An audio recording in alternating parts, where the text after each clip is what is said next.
Okay, very good. And we're live. Okay, so hello everyone. Hope everyone's having a great month so far. And gee, I can't believe it, like 17 days into the January already. So yeah, the year's already going fast, isn't it? So 2026. And no doubt people will be sort of starting to slow down a bit, I think, after the initial excitement of New Year's resolutions. But we'll see if we can tackle some of that a little bit later. So today, I thought we'd talk about, well, anything you really want. If anyone out there wants to join in today's conversation, you're most welcome.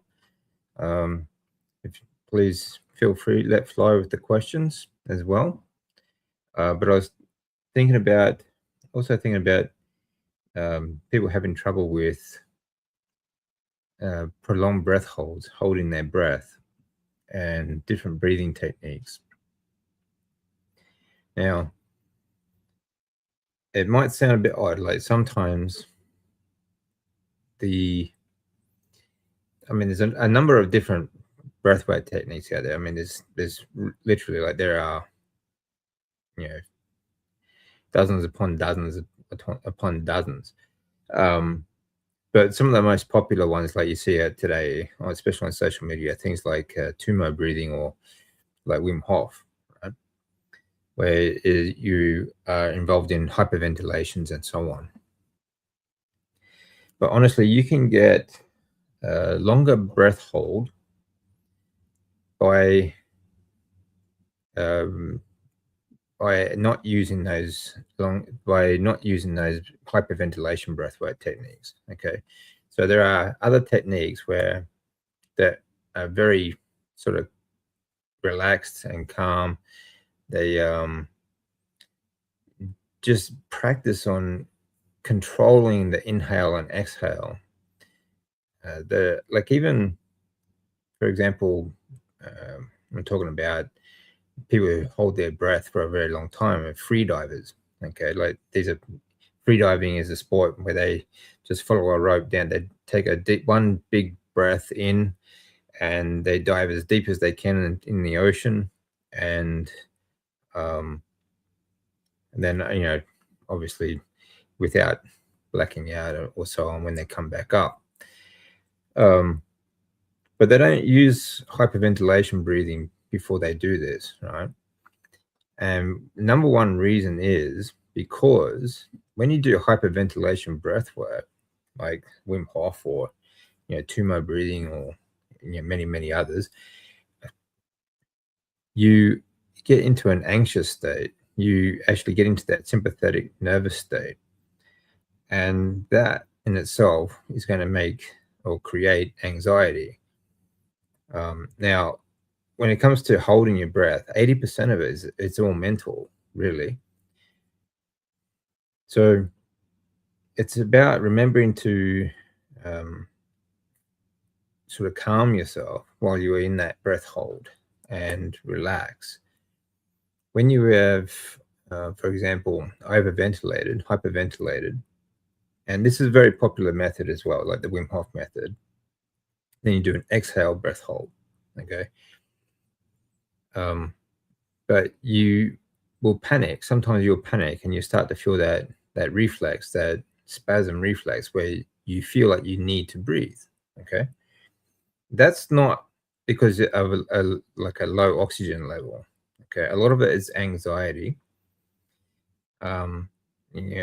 Because you are stressing yourself, you are putting your body into a stressful situation where you're not breathing, and that can elevate your nervous system, especially if you do this underwater, different techniques underwater.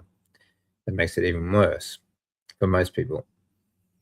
But then you get the other side of it as well, where you are tricking your brain into thinking that you've got more oxygen than you think, and then you also shortchange your inhale, okay, which can also lead to a shorter sort of breath hold.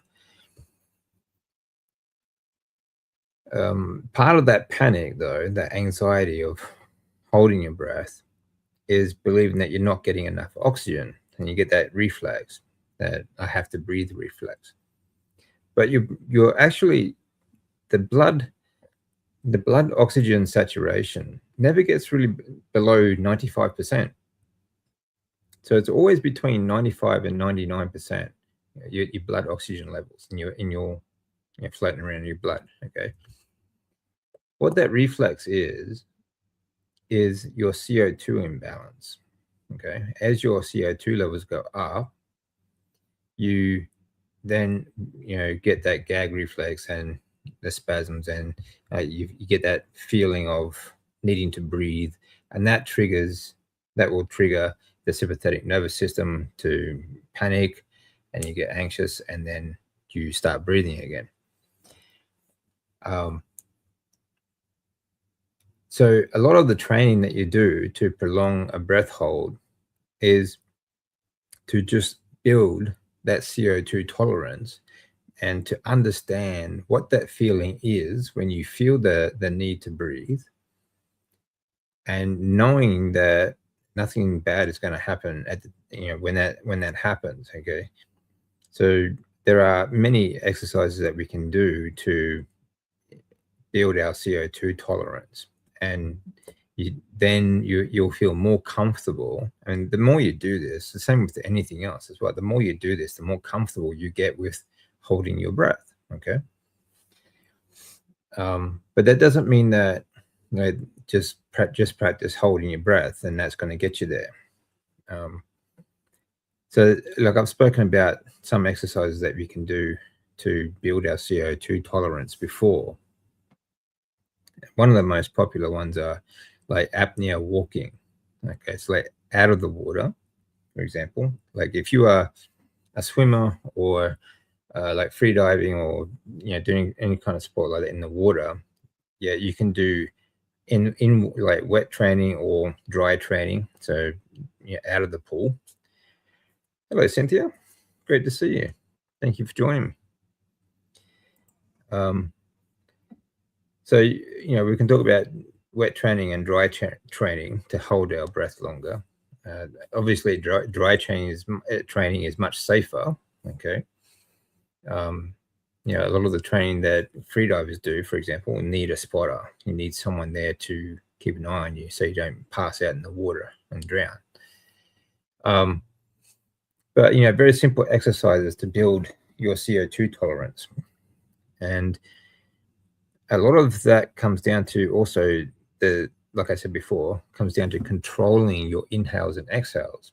And I'm going to talk about that in a minute too, because there's a number of great techniques and philosophies that use these methods. But to build our CO2 tolerance, a very simple step, you can do this either statically or in motion. And I did talk about this before. You can, if you're just lying down is obviously going to be the safest point. So if you're lying down on the ground, on the grass, outside, or even in bed, you can do this.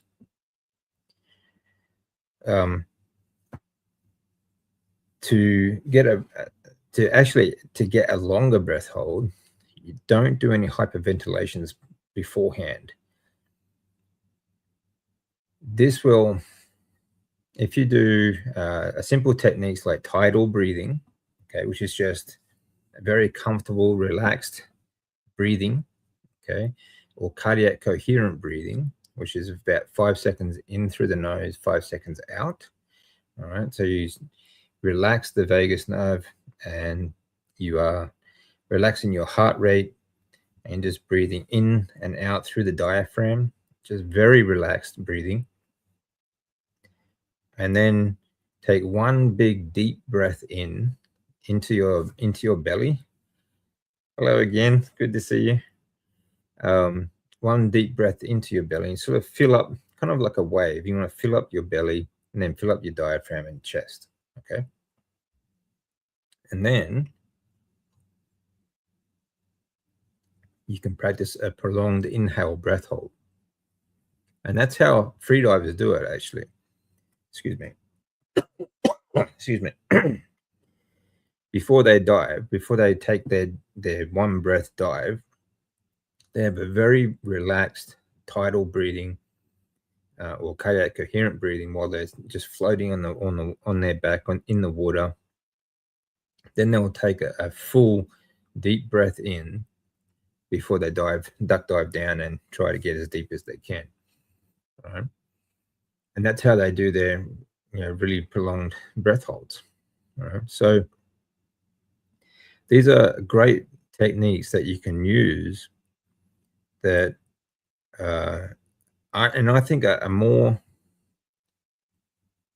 sort of for general public, I think these kind of techniques are more effective because in like hyperventilation sort of breathing techniques, like tummo breathing and holotropic breathing and some of the pranayama techniques and so on, are great for getting into a different state of consciousness, like because you alternate because you throw an imbalance of CO2 and so on out into the brain, and you can do all kinds of things like get great for meditations and make you feel really good. Also very good for your immune system, hypoxia, inducible factors, and all sorts of reasons that these are good for people as well. Many benefits, but you can get the same benefits from some of the easier, slower controlled breathing techniques as well. Okay. So it's not like you have to stick to these heavy, fast breathing techniques. Now, hello there, Hedge. How you doing? The other thing is there are, we're talking about very similar to actually these methods, these like tidal breathing, cardiac coherent breathing, and slow controlled breaths, is they're very easy to build your CO2 tolerance by simply extending your inhale and exhale. So if you start from say 5 seconds in, 5 seconds out with cardiac coherent breathing, okay, so automatically you're going to bring yourself down into that ventral vagus state. You're going to calm your nervous system, and you're less likely to panic when you do get into a breath hold or a longer breath exhalation. But do that for just a couple of minutes and then try and extend it. So you go from 5 seconds to 6 seconds inhale and 6 seconds exhale, and then 7 seconds, then 8 seconds, and then 9 seconds, and 10 seconds. And you can do that all the way up to just 1 breath per minute. Now, there are a number of techniques that use that. Actually, there's a number of techniques that do just that, just keep extending that breath, inhale, that breath control, and they get down to just 1 breath per minute. Now, that's a yogic technique, okay? It's also a Buddhist technique. The Shaolin monks use that. And, there are other cultures as well, like even the Siberian shamans, and, they used to use these 1 breath per minute techniques. And they, I mean, especially in yoga and pranayama techniques, they call it like the breath of God, because it gets you closer to that conscious state where you meet your higher self or God or whatever you want to call it. So you just feel closer to the universe, probably because you're not breathing, right? But no, that's really just it's a very, very good technique. 1 breath per minute actually feels very good. Even in like some of the Asian martial arts, this is something I've studied for a long time as well, is that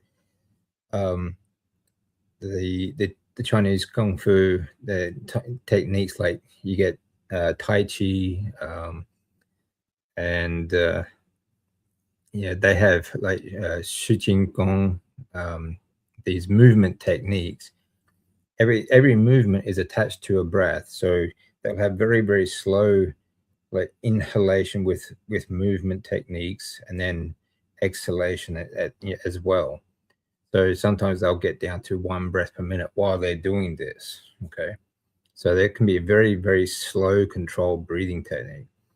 And that is building their CO2 tolerance. It's giving them hypoxia-inducible factors. It's building their EPO production. It's building their immune system, and so on. Bushido does the same thing. I've mentioned this before. The samurai used to put a feather underneath their nose and to demonstrate their control over their breath.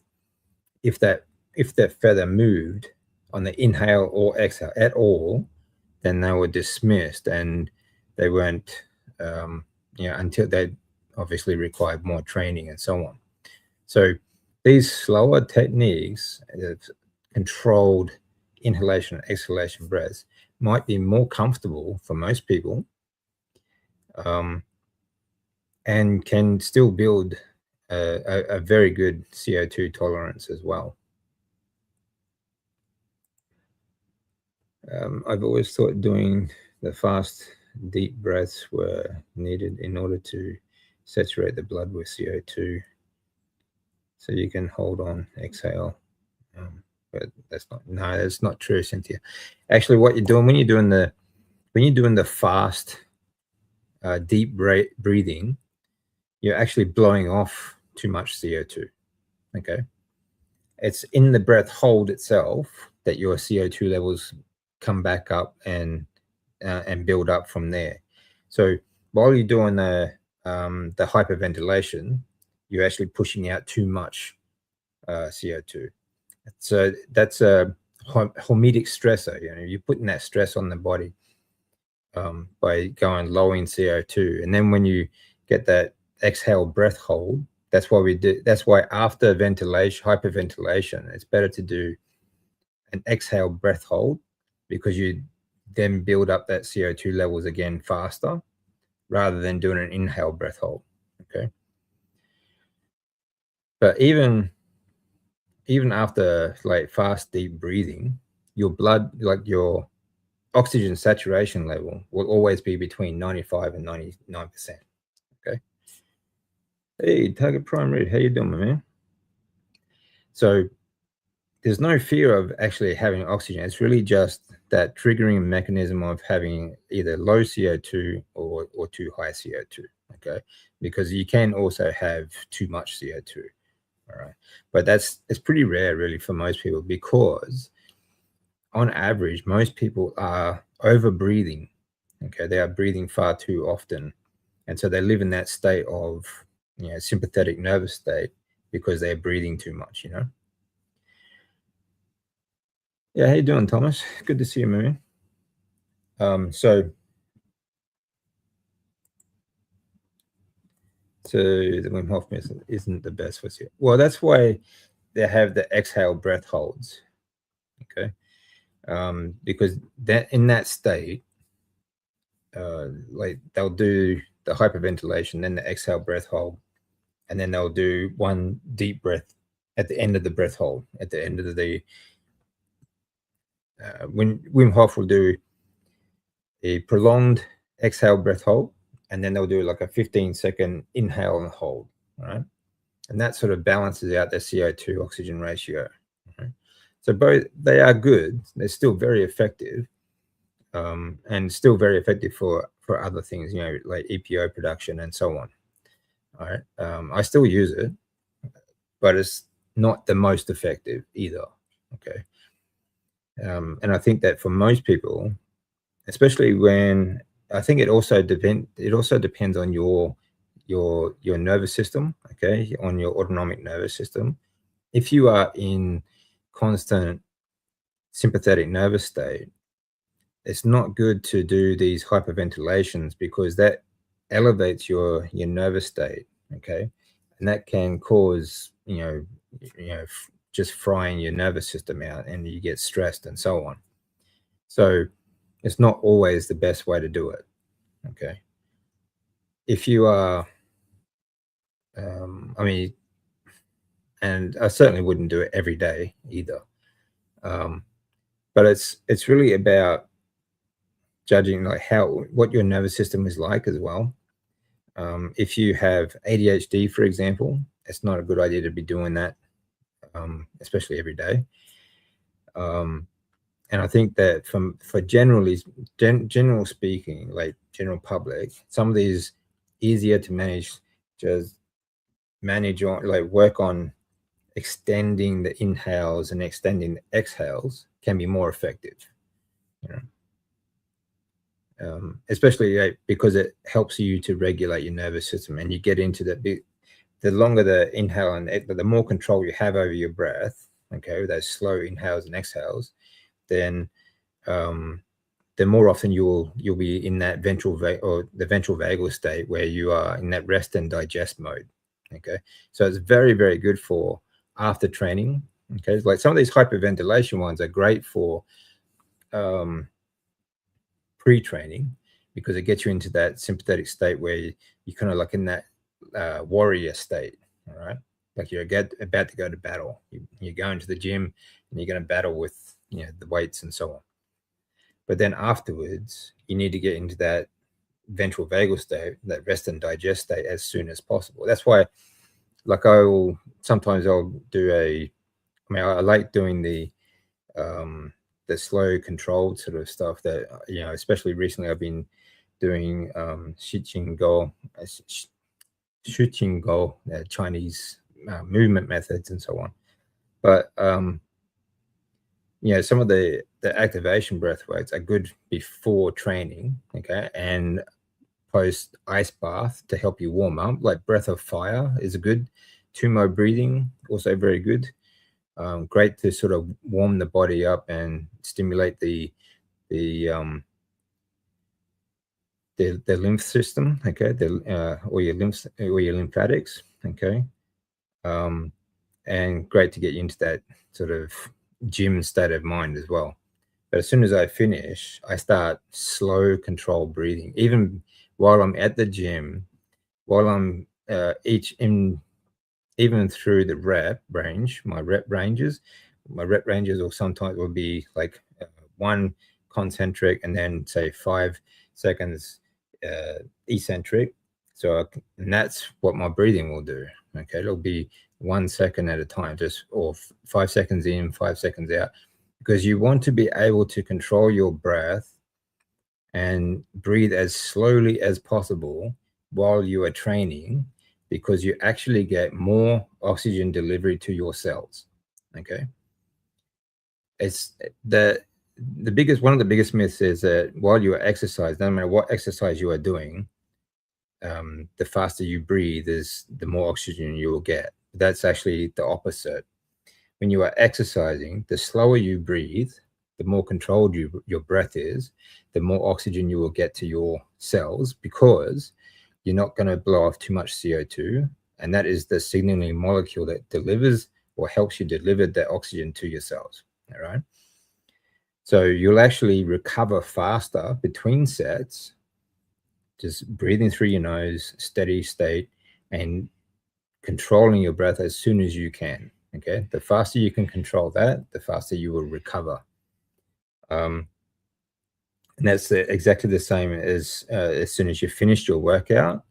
I do a very long, prolonged inhale, exhale, breath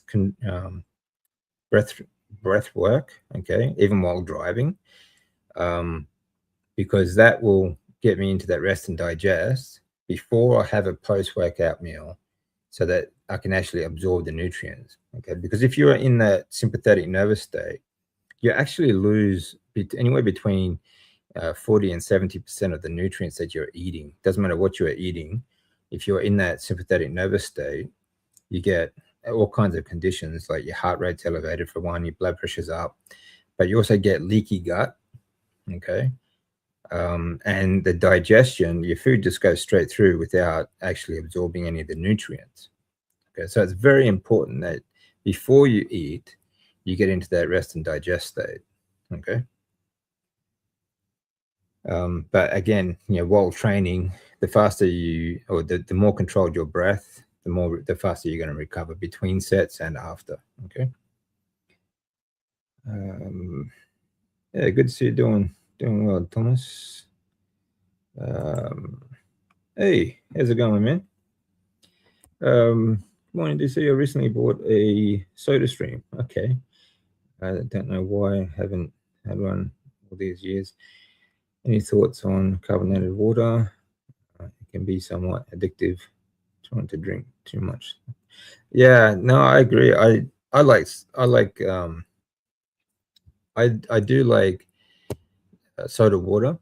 Okay, I don't drink it very often because it's kind of hard to find some that's actually doesn't have fluoride and other things in it here in Australia, especially, or in plastic bottles and so on. But if you got something like that at home, yeah, soda stream, that's great because you get CO2. That's where you get the bubbles from CO2.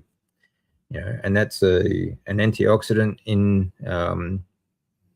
sort of enabler, all right, because that's the signaling molecule for your oxygen to get to your cells. It actually enables the or helps to reduce the reactive oxygen species and so on. It's also, CO2 is also a very, very powerful vasodilator as well. So to help prevent headaches, okay, when you wake up, like if you've been mouth breathing or breathing too fast while you sleep and you wake up with a headache, you get vasorestriction. Okay, so then you get what happens with vasorestriction is it's kind of like the headache is like a muscle cramp, right? Because you're not getting oxygen delivered, for example, for a start, and because the vessels are actually restricted, you're getting less blood flow in total as well. But that's why you also get muscle cramps in calf muscles, and other places as well.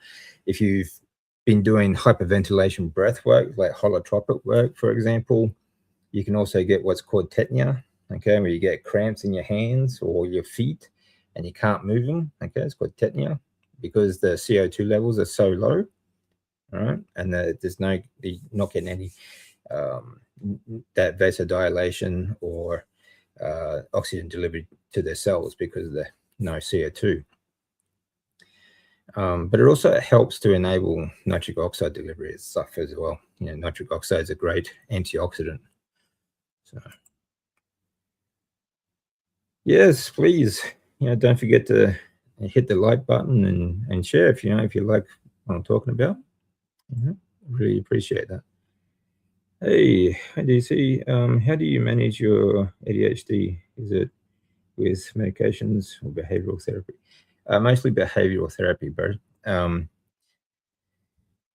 breathwork has been probably one of the most powerful tools for me to manage my ADHD. There's a lot of problems that come with ADHD. And diet does help. Dietary interventions really do help a lot.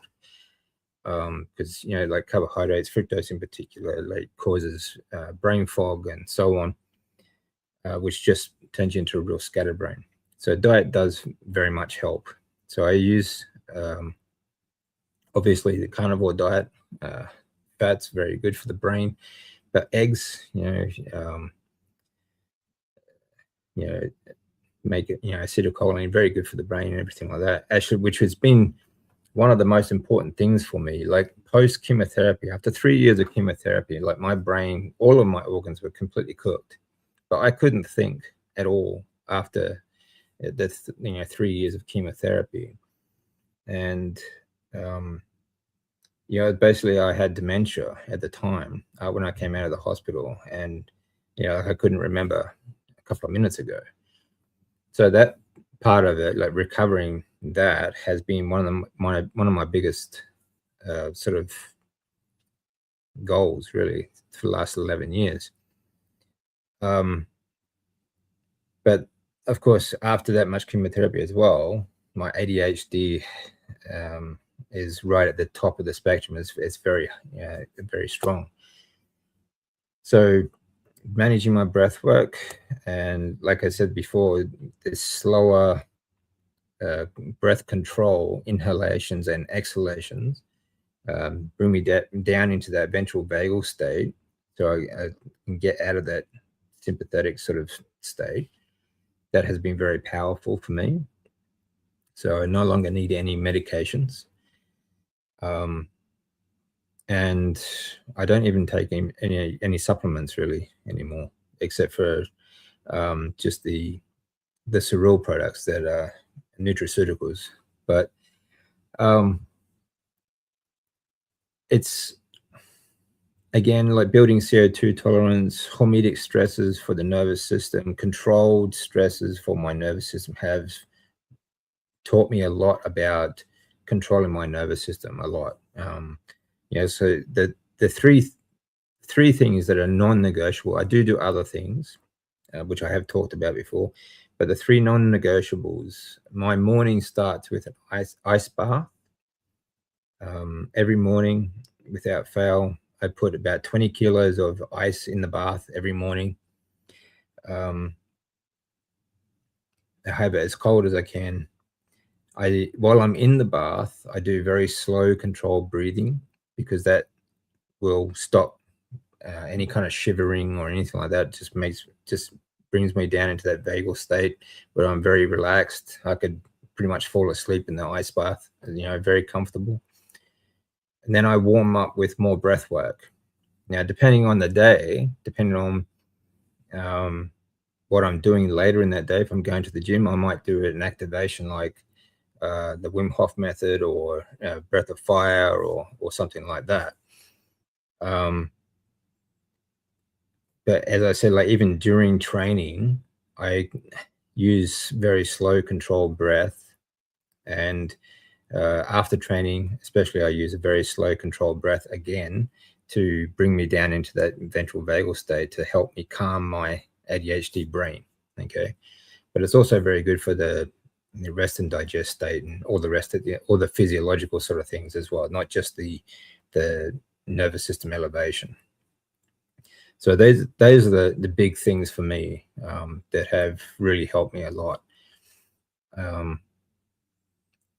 These are not cures, okay? Like even, I get kind of annoyed when people tell me like their ADHD just went away. Sort of like ADHD is one of the most overdiagnosed, especially for men. Okay, it's one of the most overdiagnosed and over medicated sort of prescription or conditions out there in the world. Sometimes a lot of the time they just don't have ADHD. They just think better when they eat properly, right?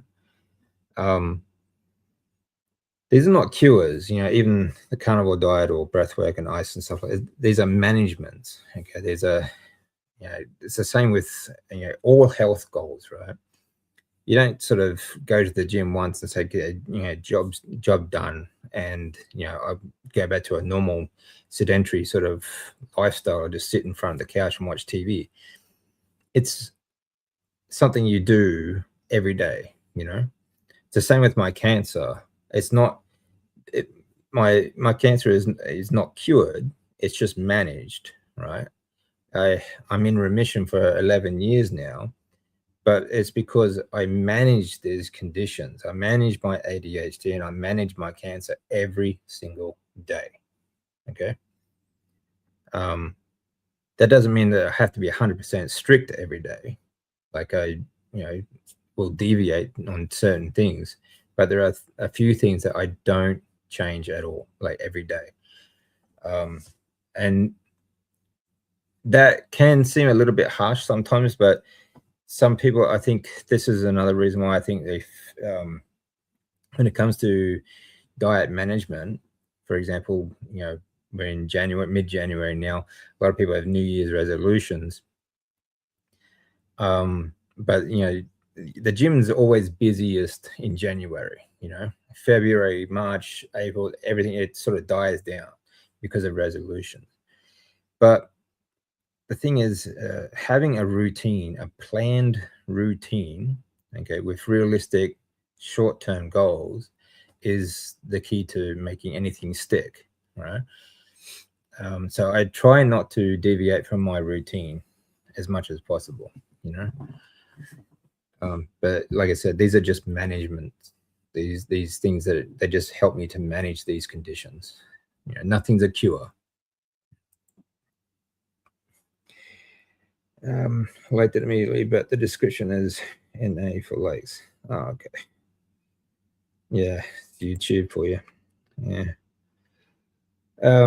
Eddie's here. How you going? I'm going well. Thank you very much, Eddie. Really appreciate that. How do you manage ADHD with medication? Okay, yeah, just did that one. Good evening. I'm intrigued by the yoga type of breathing you were talking about. If I am working, inhaling for 1 minute, how long would I do the exhale? By the way, I wasn't able to do more than 15 seconds inhale. Hey, that's a pretty good inhale actually. 15 seconds. Now there are different techniques that will help you to exhale slowly. Okay. And inhale. Like for example, for practice, for example, if you just put your hands on your belly and then try and fill your belly like a balloon, right? And then move your hands up to your chest. While you got a full belly of air, try and expand the chest and breathe into the chest. And then you can extend the chin a bit and sort of pull your shoulders back and try and fit a bit more in. And that will slow down you not only inhale more, but you can also slow it down a bit. All right, your inhale. And then on the exhale, if you push your tongue to the back of your teeth and give yourself just make a small hiss sound, like S sound, kind of like, when you hear air coming out of a tire, right? And just this will also help you to prolong your exhale. But it doesn't have to be that long to start with. Like, even if you just practice, these are things that, like any exercise, that take time to build up. So if you do 5 seconds in, 5 seconds out, then do that for a minute, maybe 2. Then do 6 seconds, then 7 seconds, then 8 seconds, and so on. Okay, and just practice that. You can do that at any time, anywhere. No one's going to notice if you are sitting on the bus, for example. If you just slow your breathing down, no one's going to notice that. You just do it very quiet. You don't have to make any sound at all. Just make sure you're breathing in through your nose and out through your nose.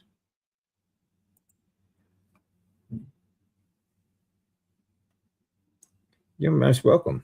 Yeah, I'm glad it helps.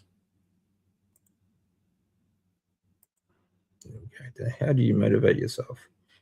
I have a hard time starting exercising every day. I mean to start tomorrow, but wait, okay. Yeah, look, it's not about motivation. It's about, and like I go through phases where it's very difficult to motivate myself as well, which is why the routine is important, because I know what I have to do. I get up and I just do it. I try not to think about it. I just do it and get it done. Right. The sooner I get it done, the easier everything else will be. So I try not to think about it so much. A lot of what it comes down to as well is, it was a good quote actually. Someone told me this. And this is not actually from me, but it's not so much a lack of motivation. It's a lack of commitment to yourself on becoming the person that you want to be. Okay. So the thing is, you need to really commit to who you want to be. All right. What would this person be doing? Like, the person you want to be. Think about that, say 5 years after that routine, and this is what you are working towards. Okay. You're not working to prolong your life or your health, or better your health today. You're working to make your health better tomorrow or next year or next month. Okay. That's what you're doing. So it's really about commitment to the person that you want to be. And what would that person do? What would that person be doing? So I've taken on 2 challenges, just 2 challenges this year. I'm studying a self-mastery course through the Shaolin Temple in Europe, and with Shaolin monks and so on, because I'm learning their breathing techniques and so on. I've also taken up the sport of freediving. Okay, so because I want to learn their breathing techniques as well. Okay, but I love being in the water as well, so that helps.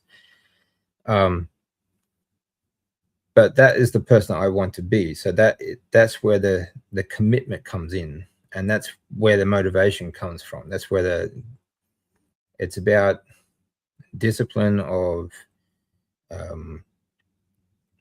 making progress to be that person.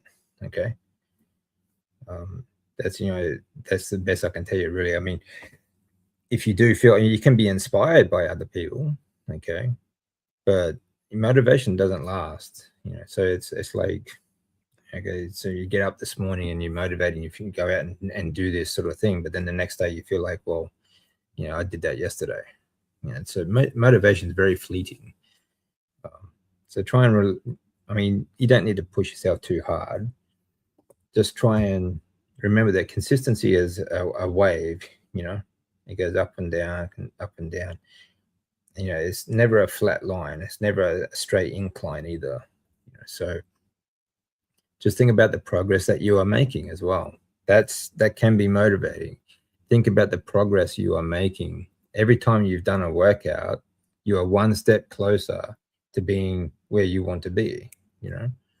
It's like, I've said this before, is, when it comes to, we make these goals, we set, okay, this is where I want to be. It's like, sometimes it'll look like this big mountain in front of us, but no one says you have to do it in one leap. Okay. You take each step at a time. Okay. One step at a time will get you there. So just try and remember that, you are making progress every time you take that step forward, and celebrate it, celebrate the progress. Hello, Mandy. Good to see you. Wow, 12:30 a.m. I was getting very late. I couldn't sleep. Hello from upstate South Carolina. Oh, nice to see you. Well, thank you very much. I feel great. Feeling good. I'm feeling very good.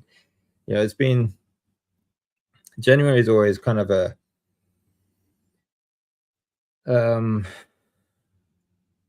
kind of like a sweet, but kind of like a bitter victory, really.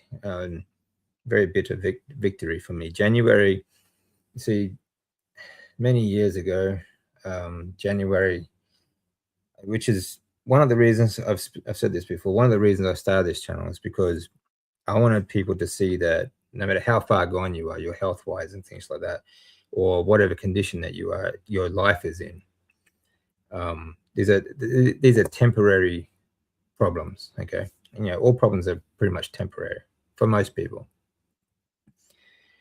I see, like, January, it was about 7th, I think. My sister, she took her own life, and that was really hard on the family and so on. And then January 2012, which was the year after we went through a year of rebuilding from the tsunami and earthquake that we survived in Japan.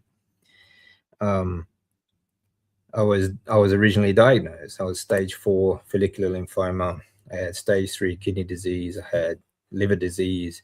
I had a large tumor wrapped around my aorta that was choking my aorta. It was about the size of a football. It was a very large tumor.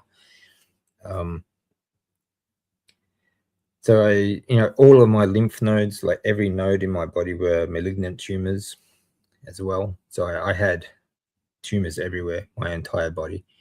I was basically cooked. They gave me a few months to live, and before I could even have treatment, I had to start getting kidney operations and so on. I had one kidney working at 12%. That was it. And my liver was, in very bad shape as well. My spleen, everything. It was absolutely everywhere. But then, that turned into 2 years of treatment, but because I was in a different country, I was actually being treated in Australia. All my whole life I'd been living in Japan for 10 years. So my business, my home, my car, everything, my whole life was in Japan. So I lost all of that in January of 2012. Even after the earthquake and tsunami, it took a lot of it. But then I did 2 years of treatment, and then even while going through more treatment, I was re-diagnosed in January 2014 with the same problem, stage 4 again. And then I did another year of treatment. And then even after the treatment finished in October, they didn't think I would last until Christmas that year, because I had that much radiation and everything, the chemotherapy. I mean, I had an infection while I was in the hospital. I stopped breathing a number of times. My heart stopped. I was AFib. All of my organs were completely cooked. So they didn't think I would last until Christmas that year. But yeah, so January. I don't know what it is about January, but it's kind of an anniversary, kind of a bitter anniversary, really. So I really, that's January for me. But yeah, I feel good though. Now I do. I feel very good. In nursing school, the only thing they ever mentioned about CO2 is that it's basically the trash of cellular metabolism. Yeah, blood delivers CO2 and picks up CO2 to get rid of it through the respiration. Yeah, it's ridiculous, isn't it? Yeah, I don't know why CO2 is demonized. I mean, I understand like the environmentalists, because they're just ignorant, because I mean it's almost nothing in the atmosphere anyway. But without CO2, no plant life would grow. Okay, so it's just as important for plant life as it is for us. We have a very symbiotic, everything in nature, including us, because we are part of nature, has a symbiotic relationship. But throughout the body, the CO2 is an incredibly important molecule. It wouldn't be there if it wasn't needed, if we didn't need it. It's crazy to think that the way they demonize it. Obviously, everything that is healthy and good for us, they want to demonize, don't they? So, yeah. Hello, Mississippi, USA. First time hanging out with y'all. Well, it's good to see you. Yeah, always good to see more people come and join us. Hello. You're making me shiver just thinking about the cold. Well, like it's all relative, right? Cold doesn't mean that you have to jump in the ice, right? If it gets you just before shiver point, that is going to be very effective for your body. So it really just depends on what you are conditioned to. Okay, same with the CO2 tolerance. You can build up your CO2 tolerance. You can also build up your cold tolerance. Okay. But cold therapy has many great benefits, and one of the more important ones is BAT, which is brown adipose tissue. Not only do you activate brown adipose tissue, but you also brown white adipose tissue. Okay, which is white adipose tissue is usually your visceral fat and stuff like that. But brown adipose tissue is where mitochondria is formed. So you can release and I think it's more that you actually release more of these healthy mitochondria when you're in the cold, because you stimulate the brown adipose tissue. It's the same with D3. You also stimulate the release, because D3 hormone is stored in fat cells. Okay, so when you get into that cold, that shiver state, or just before shiver state, you release more D3. And it's the same, and it's also a pre-hormone for testosterone. So you build up testosterone, which is important for both men and women, because testosterone also stimulates the kidneys to produce more EPO, erythropoietin. And that is what stimulates the bone marrow to produce more stem cells, blood cells, like red blood cells and white blood cells. Okay, so you improve your platelet count and everything else. Now, I've seen this in my test, my blood test. This is everything that's this, like those three, that combination, my three major ones. This is what has really built up my blood system and my immune system, because for so many years after the chemotherapy, and when they gave me some more shots and so on, my immune system was shot. Like, I literally could not go to the shopping mall to do food shopping. My wife had to do all that because I would get sick. I could not get off the bed, and I mean, well, for years I couldn't walk anyway. I was in really unbelievably bad condition. Like I couldn't even walk. So, but now, no evidence of disease. Okay. Because it's like I said, it's a daily management system. It's not a one and done sort of deal. There's no such thing as a one and done sort of deal. Jonathan, good to see you, my man. Yeah, actually, if anyone wants to join the chat, you're welcome. I'll put the link in the description. You can, sorry, in the chat, and you can join me. Good day. How might breathwork change between using isometric holds versus dynamic resistance training in the gym? Yeah, very good. Again, no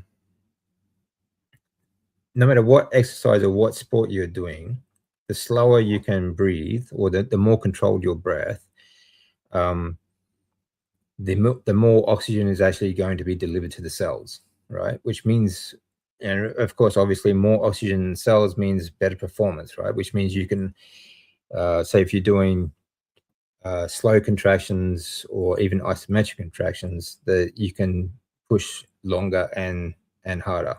Okay, so I mean, if you can control your breath, you'd be surprised how much better you can actually perform in the gym. And of course, that's going to help with growth as well. The more oxygen you get to the cells, the better you're going to get muscle growth as well afterwards. So I think controlling your breath throughout the gym, throughout the training, is vital. Okay, also for recovery between sets. Okay, like I spoke about before. But especially after training, So, yeah, I mean, I've noticed even in my own training, like my return to gym has been vastly improved by the fact that I can recover my breath a lot faster now, simply by breathing slower. So like even in sets, during the sets, I can push more weight for a longer period of time because I have slowed my breathing down. So I always try and breathe as slowly as possible, always in and out through the nose. Sometimes you obviously need, quick recovery after, like, you might puff a bit, and that's fine. But as soon as even if in the puffing state, try and get back to that normal steady state as fast as possible. Got to drive now. Okay, take care. Hey, Jonathan, hey there. Yeah, I mean, that's a rough situation there, Jonathan. I mean, yeah, Jonathan's situation actually is pretty grim. Not a candidate for surgery. I don't know. I kind of I try to look at things on the positive side of, if they did do the surgery, that they might make things worse, and that is not what you want either. All I can say is, like, hopefully in the future that something better might come up. But Jonathan's a true champion. Really stick with it. That was helpful for me. Oh, good. I was sparse myself, and I'm going to try out this breathwork stuff. Yeah, good, excellent. Breathwork has a number of great benefits as well. I mean, like I said, you can build testosterone and D3 with the ice bar, but you can also do that with breath work. So you can imagine the combination. For example, like I said, the testosterone actually stimulates the kidneys to produce more EPO, but so does hypoxia-inducible factors. Now, so the key word there being hypoxia. So if you're doing hypoxic breath work, breath holds, prolonged breath holds, you're creating these HIFs, which is going to produce or stimulate the kidneys to produce more EPO, right? Which means more blood cells. Plus, you are elevating your CO2 levels, more blood cells, more CO2, you get more oxygen to the cells, right? So you have a stronger immune system, you have bigger, stronger muscles, bigger, stronger, more powerful workouts, and so on. All right. So, ice bars first thing in the morning, breath work to warm up, and then, hit the gym, and, it's all good. You're golden. I do actually have a protocol video in the members area, like a specific protocol for better performance. Okay. Also, I think you guys should get a second-hand freezer for your cold plunges. Oh yeah, it saves heaps on ice. Yeah, I mean, I don't buy ice at all. I have 10 2-kilo ice containers. 10 2-kilo or 2-liter drink containers, and I just freeze them in the freezer. Like I've got them in the chest freezer. I just put those in the ice bath, so it doesn't cost me anything except for the freezer space. So it's very good. I don't bother with buying bags of ice and so on. Plus, my ice bath has a cooler on it as well. So yeah, yeah, it's okay.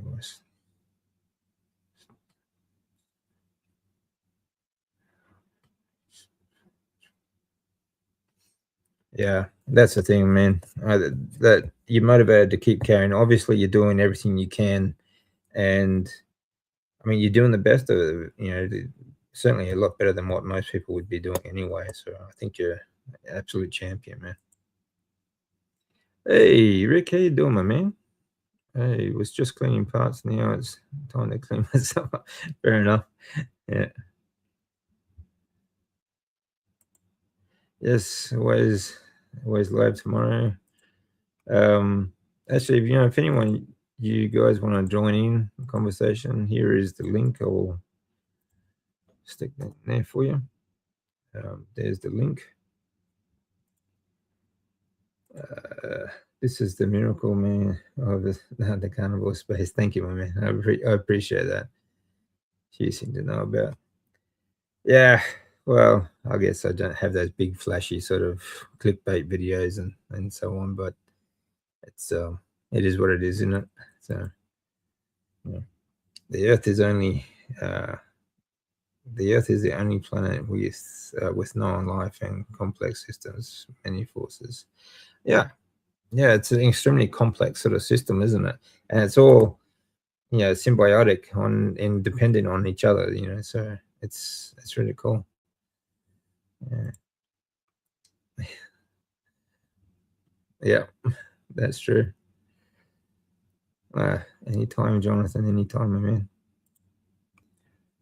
With all the popular carnivore doctor groups and influencer groups, somehow we on the fringe have found our own community. Yeah, well, there's always going to be like fringe communities in there. There's always had the popular kids, and then you had the sort of the fringe nerdy community or so on. Since the kids moved out, we retired one of our freezers. Yeah.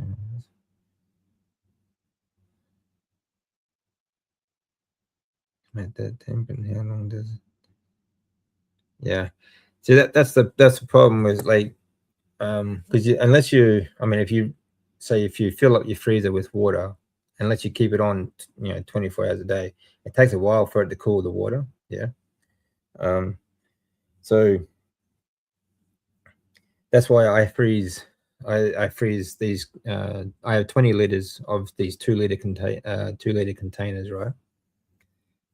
Plus the ice bath has a cooler on it, and I run it for about an hour before I get into it, and chuck the 20 kilos of ice in. It costs me nothing except freezer space, like I said. But it's a great way to get your ice bath down to a nice cold temperature as well. So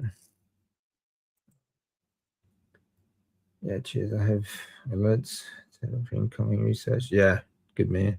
Yeah. Oh, thank you. Thank you very much for the super chat. I really appreciate that. Have a good weekend, bud. Might tune in tomorrow. Yeah, definitely. I'll be on again. I'll be later in the day, but yeah, be good to see you, man. Thank you very much. Really appreciate it. Let me see. Let me see. My kidney test results came back 153 EGFR, but a virus I had in 2017 has left me with leaking kidneys. Okay, effectively, I have superhuman kidney function. That's pretty good. Yeah, but keep an eye on the trend over time. Yeah, I mean, you just have to keep an eye on these things, don't we? So, let me see, get a freezer that you could fully sit into, yeah, and silicon the edges and fill up 2 to 3, 2/3. After a few days, there will be a layer of ice until it breaks, yeah, and then happy days, yeah. Yeah. So you have to keep it on for quite a while before it actually cools down, yeah. Also make sure to unplug the freezer when jumping in. Yeah.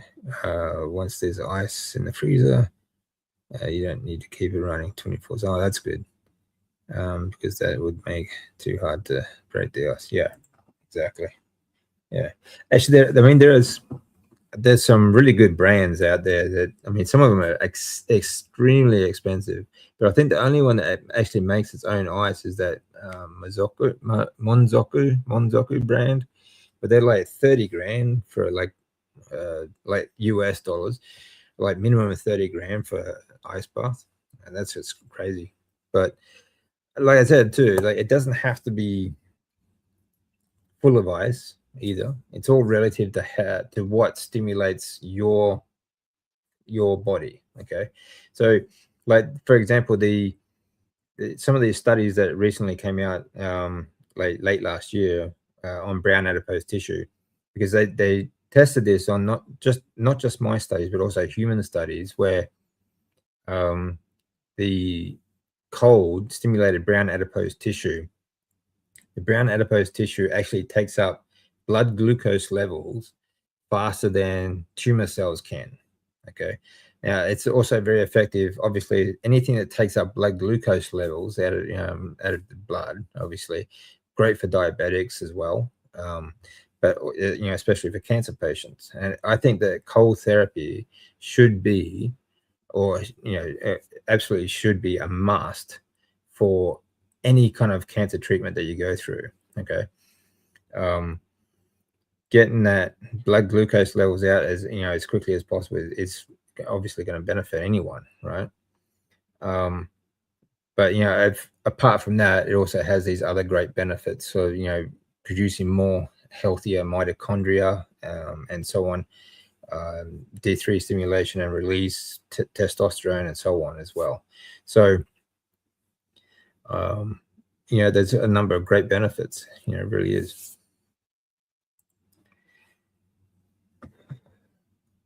I had to look up normal GFR in case numbers have changed. I hadn't. So excellent job. Yeah, it is. That's amazing performance. Really good. But again, like Jonathan, he's certainly one of the best nutritionists out there. Anyone out there who needs help with their nutrition, they should go check out his channel. It's like Carnivore Muscle. Okay. He actually has some great ebooks out there as well. Very, very cheap. It's like $10, $15 or something. Very cheap. Ebooks. I think one of his first ones is like 170 pages. It's not like a 10-page sort of pamphlet sort of thing written by Chat GPT. Him and his mate wrote this book themselves, and it's very, very, very good. Yeah. Yeah, if you want it colder, keep it on, keep it on for longer. If it's too cold, just turn it off. Yeah.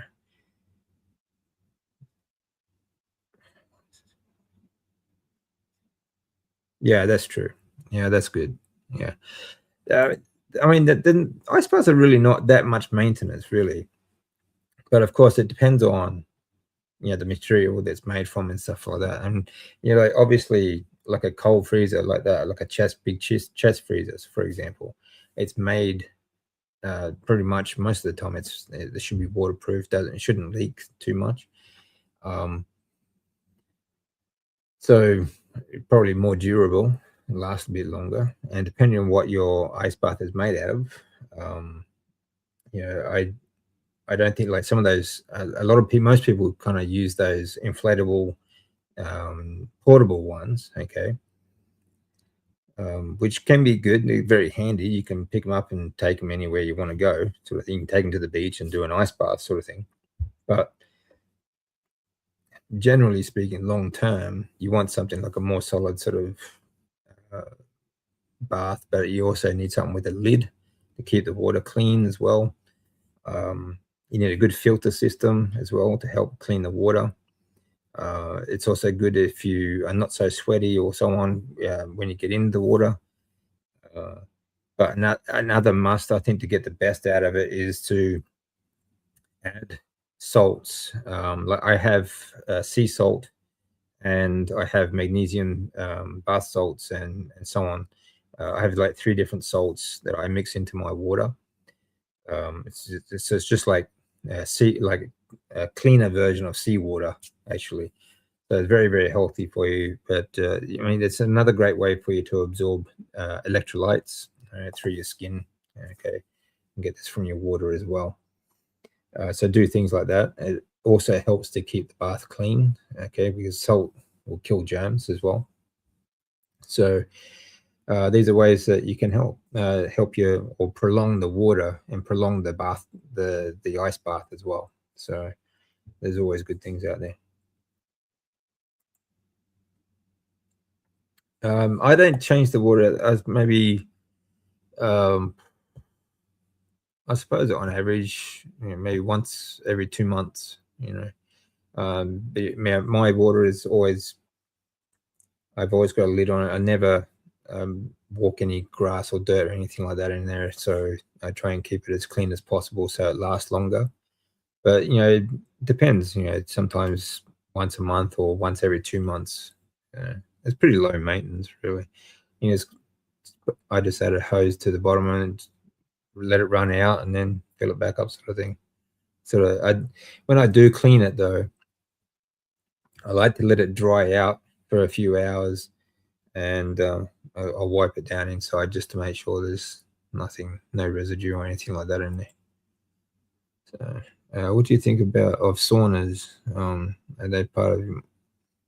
No, I mean, I do like saunas. Don't get me wrong, and heat treatment is very good as well.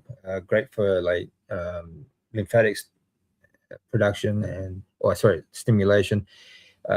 Jonathan says he gets good ketone production out of while he's in the sauna. I think if you go into saunas are great, but if you do the sauna, you should ice bath afterwards. Okay, especially men, but for anyone. I mean, this is an ancestral sort of way of living too. Like in Europe, for example, and even in places like Japan, they would have like an onsen, hot spring. Okay, like in Japan they call them onsen, but people would soak in hot springs, and then they'd jump out into the snow, right? So you get that contrast of heat and then cold. So if you're going to do heat treatment, which I do also do, like sometimes I'll have my bath as hot as I can stand it. okay, for about 20 minutes, and then I'll jump into the ice afterwards. Okay. But saunas are, yeah, I think they're fantastic actually. But if you have one, I don't have a sauna, but yeah, I would definitely put that into the routine. And but of course, always before the ice, because you want to heat will kill your testosterone production. Okay, so you want it the best of both worlds. Every month I change the water. Yeah, yeah, that's pretty cool. Yeah, got to keep it clean. So I mean, the way you look after it and maintain it would depend on how often you clean it as well. So I think it's a good idea to, I don't think that's too much maintenance really. I mean, it takes a few hours to sort of clean it and drain it and so on. So, okay, so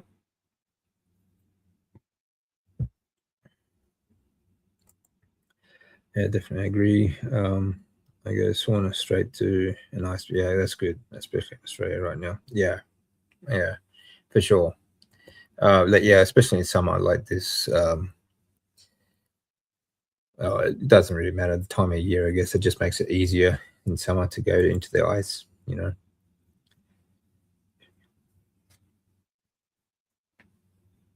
Yeah, I mean, hey, when it comes to hot baths, hey, yeah, Rick, how you doing, man?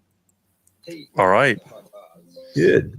Let's see here. Oh, there we go. Like I was saying, Cynthia, like when it comes to either heat treatment or cold treatment, you just have it as to where you are comfortable, like where you can just stand it. Like you don't want to have, you don't want to have a bath too hot anyway. You don't want to burn yourself, sort of thing. So yeah, these are things you have to be careful of as well. Um, but jumping in the ice after a sauna or hot bath feels fantastic. You get a really good deep relaxation as well. It's good. How you been, Rick? Not bad. I've been a little bit busy and a little bit relaxed. I'm taking time out to work on my truck again, but my house looks like a garage. I got parts everywhere. Okay. Yeah. Just, I mean, I'm looking at engine block, heads, fan, all kinds of stuff all over my floor. You're most welcome, Eddie. Yeah, anytime. Thanks for the Q&A today. Really good. Good people I watch. Yeah, thank you very much, Eddie. Yeah, I like the grumpy old professor as well. He's good. Yeah. Oh, yeah, yeah. So how's that coming along anyway? How's the engine going? Well, I had a bunch of on and off rain during the week, and then I was working. I didn't really do much with it because I was working outside. I ended up bringing the parts inside the house, but I have to take Yeah. them outside to clean them. Um, haven't done a whole lot, but maybe on the weekend I will. We had a cold front. The weather has cooled off. It's not hot, which is a miracle. I can turn off my air conditioner for the first time in several months. So that's a big deal.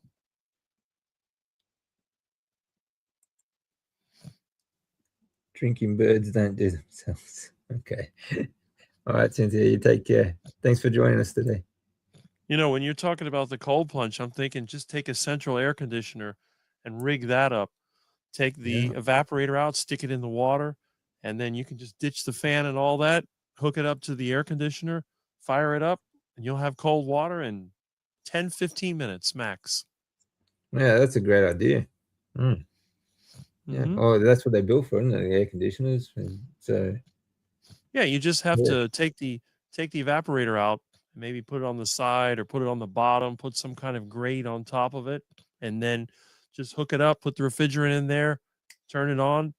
I mean, it'll take a lot of power, but it'll get cold really fast. You won't have to try to put ice in the refrigerator and wait for hours. You could probably do it in 10, 15 minutes. It'll be ready to go.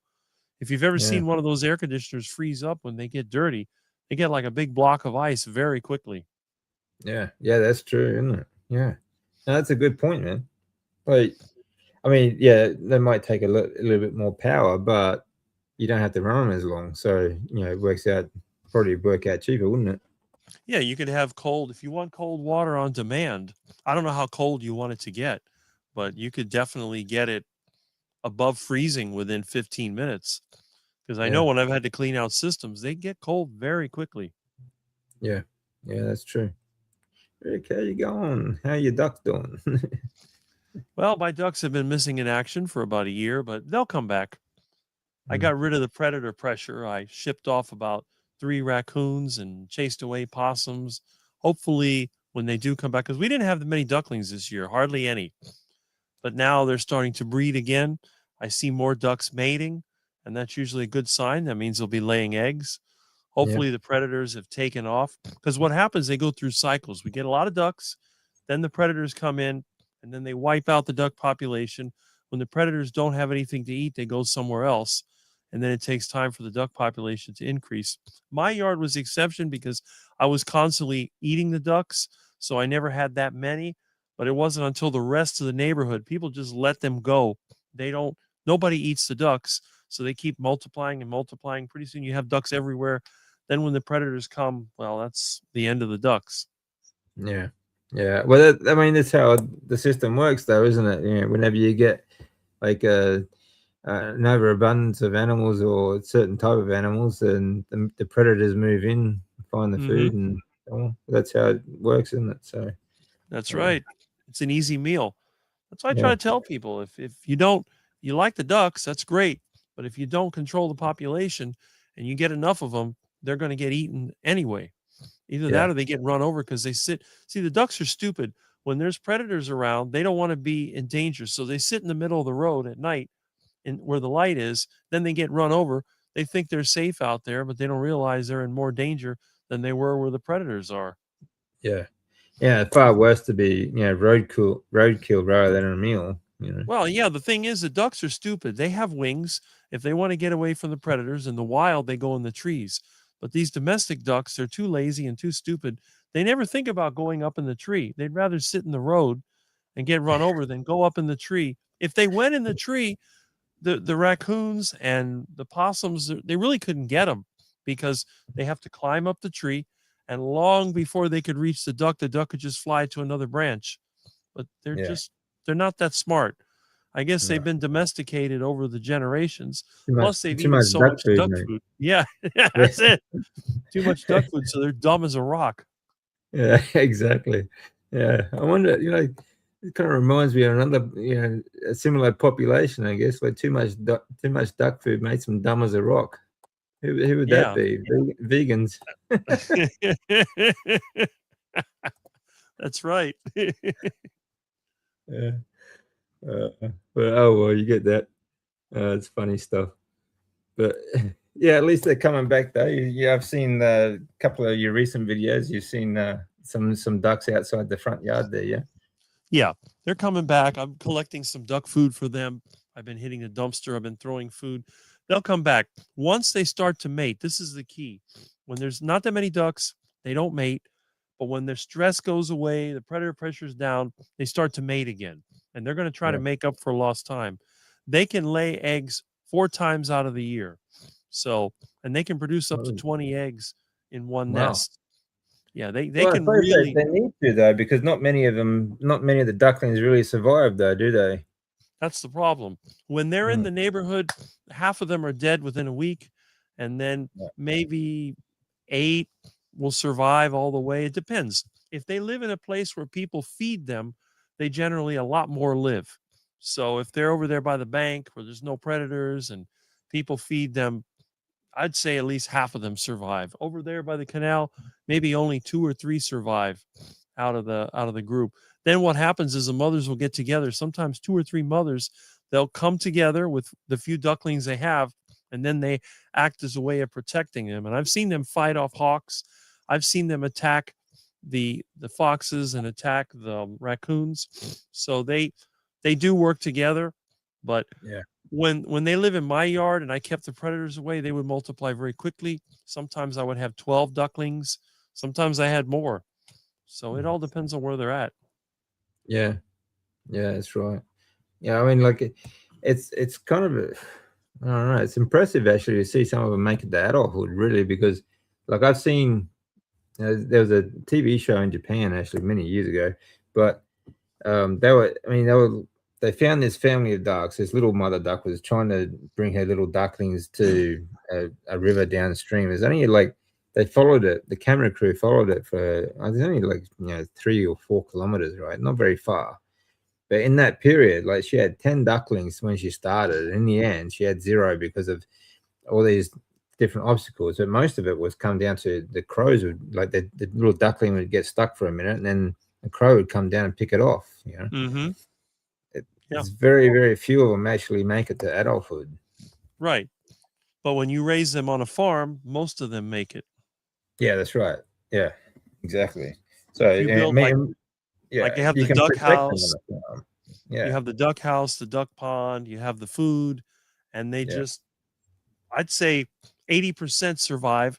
I mean, once in a while you'll get one that gets a disease, but most of the time one time I had 20 ducklings survive, all the ducklings out of the nest because they never left the yard.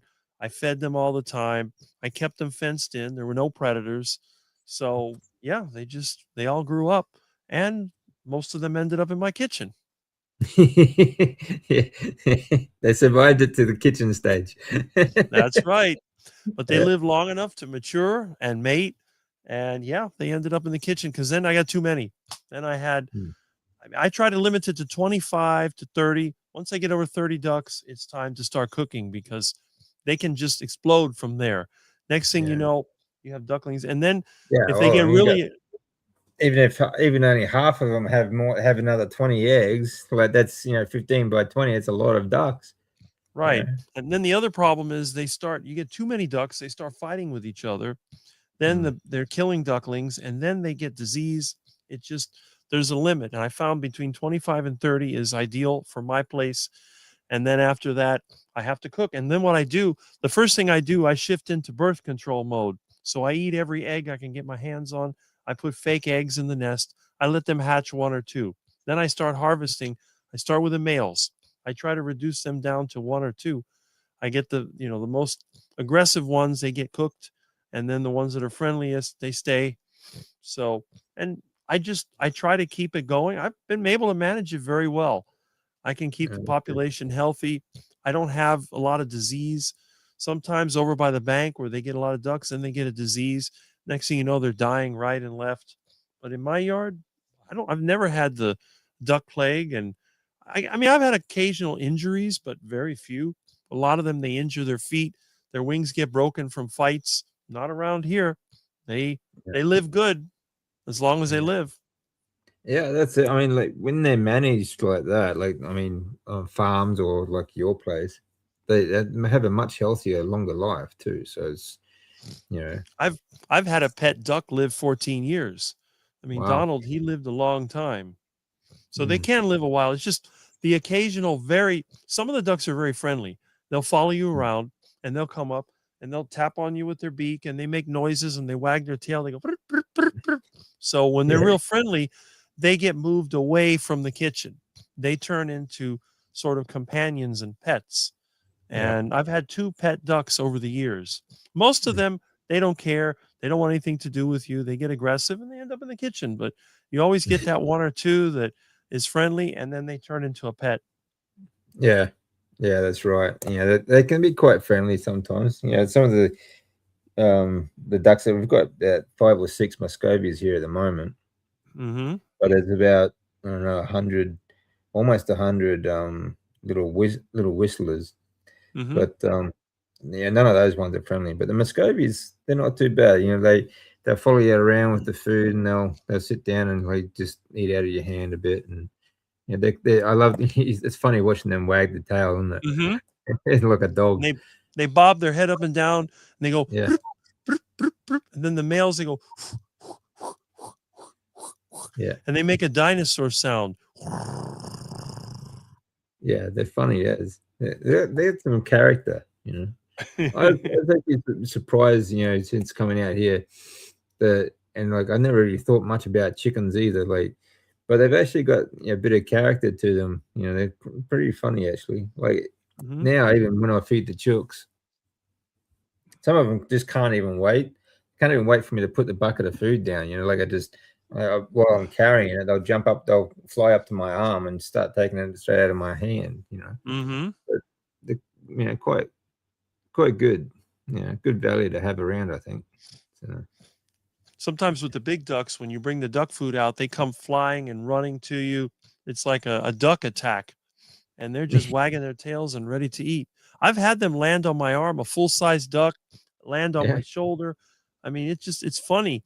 They just from everywhere, up in the roof and the trees, all over the place. yeah. Some of those Muscovies, especially, they're pretty big. Mm-hmm. Yeah, I've had yeah. them They got. 15 pounds.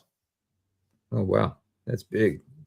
Yeah, They're huge. yeah, The good yeah, thing is those they can't get away. They can't fly. The lighter ones can fly. All the females can fly, but the big fat males they can't fly. They flap their wings and they yeah. I move find the leaves and they Muscovies are pretty lazy. Really, they're just sort of they don't walk very far.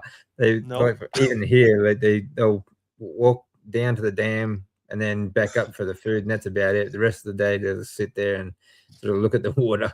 They don't move Mm-hmm. much. So Well, those are actually domesticated ducks. They're from Central and South America. There is a wild version, but the wild version is lighter and it can fly. It's more, it gets away, but the domesticated ones, they'll walk right up to you. They're not even afraid of you. yeah, no, these ones are pretty good like that too. Yeah, yeah. I'm just surprised how lazy they are. Well, that's what they are here too. They come Yeah, around, they're always looking for an easy meal. That's why they're yeah, so easy to catch. yeah. You That's get them, right. Yeah, you could easily grab them, pick them up, and grab them, yeah. stuff them in a bag, tie it to your bicycle, and ride home. And then you Yeah, let them loose in the duck pen and fatten them up for a few weeks. yeah, yeah. Very good. So, I mean, have you caught any ducks recently from the No, canal? I haven't eaten any duck since early last year. I haven't caught Okay. because my side yard is full of stuff. My truck has been broken for 2 Yeah, years and I haven't had the duck pen ready. Once I get the truck running, I do all the stuff and get rid of the stuff I need to get rid of, then I guess I'll be able to clean it out and set it up again. Then I'll start going duck hunting with my bag and my net. Sometimes I just grab them, grab them by the tail, secure them, and stuff them in the bag. yeah, And then that way I may get 2 bags or whatever, grab 2 ducks at a time. And they do get a little bit scared, but then you feed them enough times, they forget. Next thing you know, you got another one in the bag. yeah, yeah. Once they work out, you're giving them food, they calm down pretty quickly, don't they? Yep. And then when I bring them here, they may be nervous at first, but the area is fenced in. They can't get out. It's about 10 by 20. It's a whole side yard. And I just put them in there. And then once you feed them, at first they don't want to eat. Then they start eating. Then I have the water in there, the little waterfall. They play in that. And then after a while, I find a female and I stuff her in there to keep him company. And, you know, they don't know what's going on. They're happy. They're doing what they want to and just getting Yeah, bigger. Like you said, they're lazy. So if you keep mhm. feeding them, they don't move around much at all. They go from Yeah, being right. tough to being soft and kind of fatty. Yeah, yeah, exactly. Yeah, the only trouble I've been having recently though is I mean, we've had a rat problem, but we're sort of getting on top of that. Hmm. But the other day, I had to chase out a big goanna in the chook house. It was a Hmm. very very big one. It was at least a meter and a half, maybe a bit longer, but big boy. I was had me checking out recipes for goanna actually because he was a good size. What is But that? it's a type of lizard, kind of like a monitor lizard. Oh, like an Yeah, iguana. yeah, Delicious. but bigger, much bigger than an iguana though. Yeah, Cook them yeah, up. yeah, yeah. So next time I catch him in the chook house, that's what I'll be doing. I'll be cooking him up. Shoot them in the head and cook them up. Yeah, I'll just take it off. I'll take his head off with the shovel. There you go. Yeah, And that'll then, do the job. if you want to do it the easy way, cut the legs off, cut the tail off. I don't know how much meat is on the body, but the legs and tail, they're going to have good meat. So Mm, you can cut that right yeah. off and dump the rest. They're pretty meaty actually. Oh, yeah? They're pretty solid. Yeah, pretty solid lizard. I don't know if you Mm. ever seen a monitor lizard, but goannas are pretty big. Mm. Uh, I'll see if I can find you a picture actually, because it's good size of these things. All lizards are edible. Oh, absolutely. Yeah. Um, yeah, here we go. That's and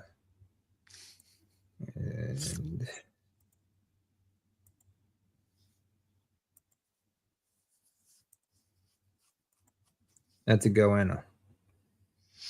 Ah, similar to an iguana. Yeah, similar.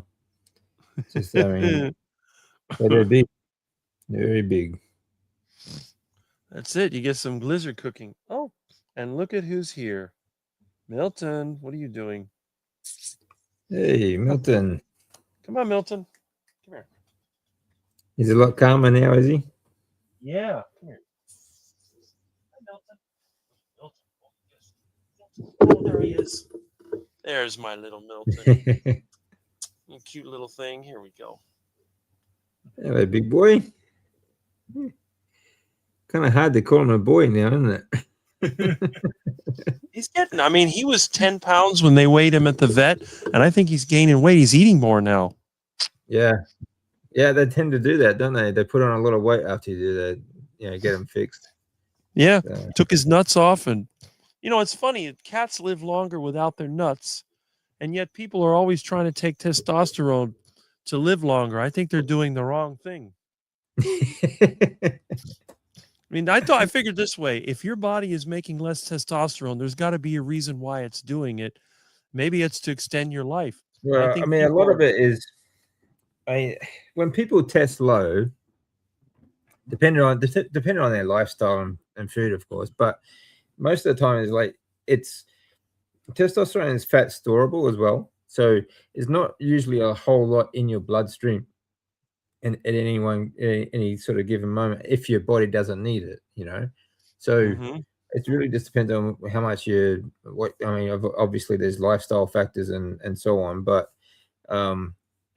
just because you test low doesn't mean they're actually producing less testosterone either, so it's really people sort of freak out about it, but I mean that's why I think another good reason why cold therapy works as well, because you stimulate the release from the fat tissue. But I mean, apart from the testicles and stuff like that, cooling your body and so on is good as well. But it's one especially one test, like one low blood test, like low T test, is not going to determine whether you have low testosterone or not. So I think people just sort of panic too much about that sort of stuff. Yeah. But having said that, though, if you talk like testosterone levels on a whole have been going down dramatically since they introduced the seed oils because of the xenoestrogen effect in like all these processed foods. They're so strong in xenoestrogens, especially soy. And the Japanese turned it like an entire almost 95% of a catfish population to female because just by feeding them soy pellets. So, you imagine what that does to a human body. That's why you get all these soy boys running around coloring their hair pink and protesting against diets. Well, it makes you wonder. I used to tell everybody that I had no testosterone because I have zero sex drive, but I think I got more testosterone than any soy boy I've ever met. Oh, absolutely. Yeah. The thing is too, like people, there's a lot of propaganda about, testosterone makes you angry and rage and all this sort of stuff. But that's total nonsense. Like usually, people high in testosterone usually calmer.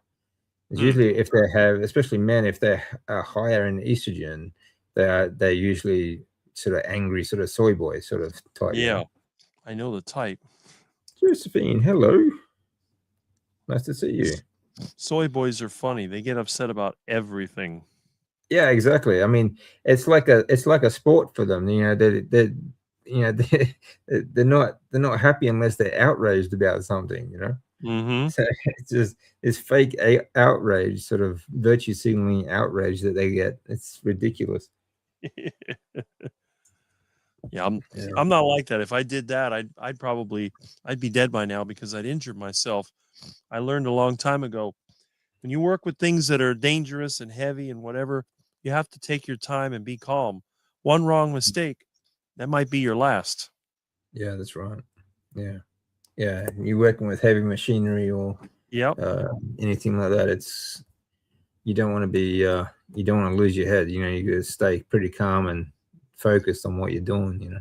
that's right. So Yeah, when things go wrong with machinery, things can go really wrong very fast. yeah, yeah, yeah. That's right. Yeah, with very very dire sort of consequences.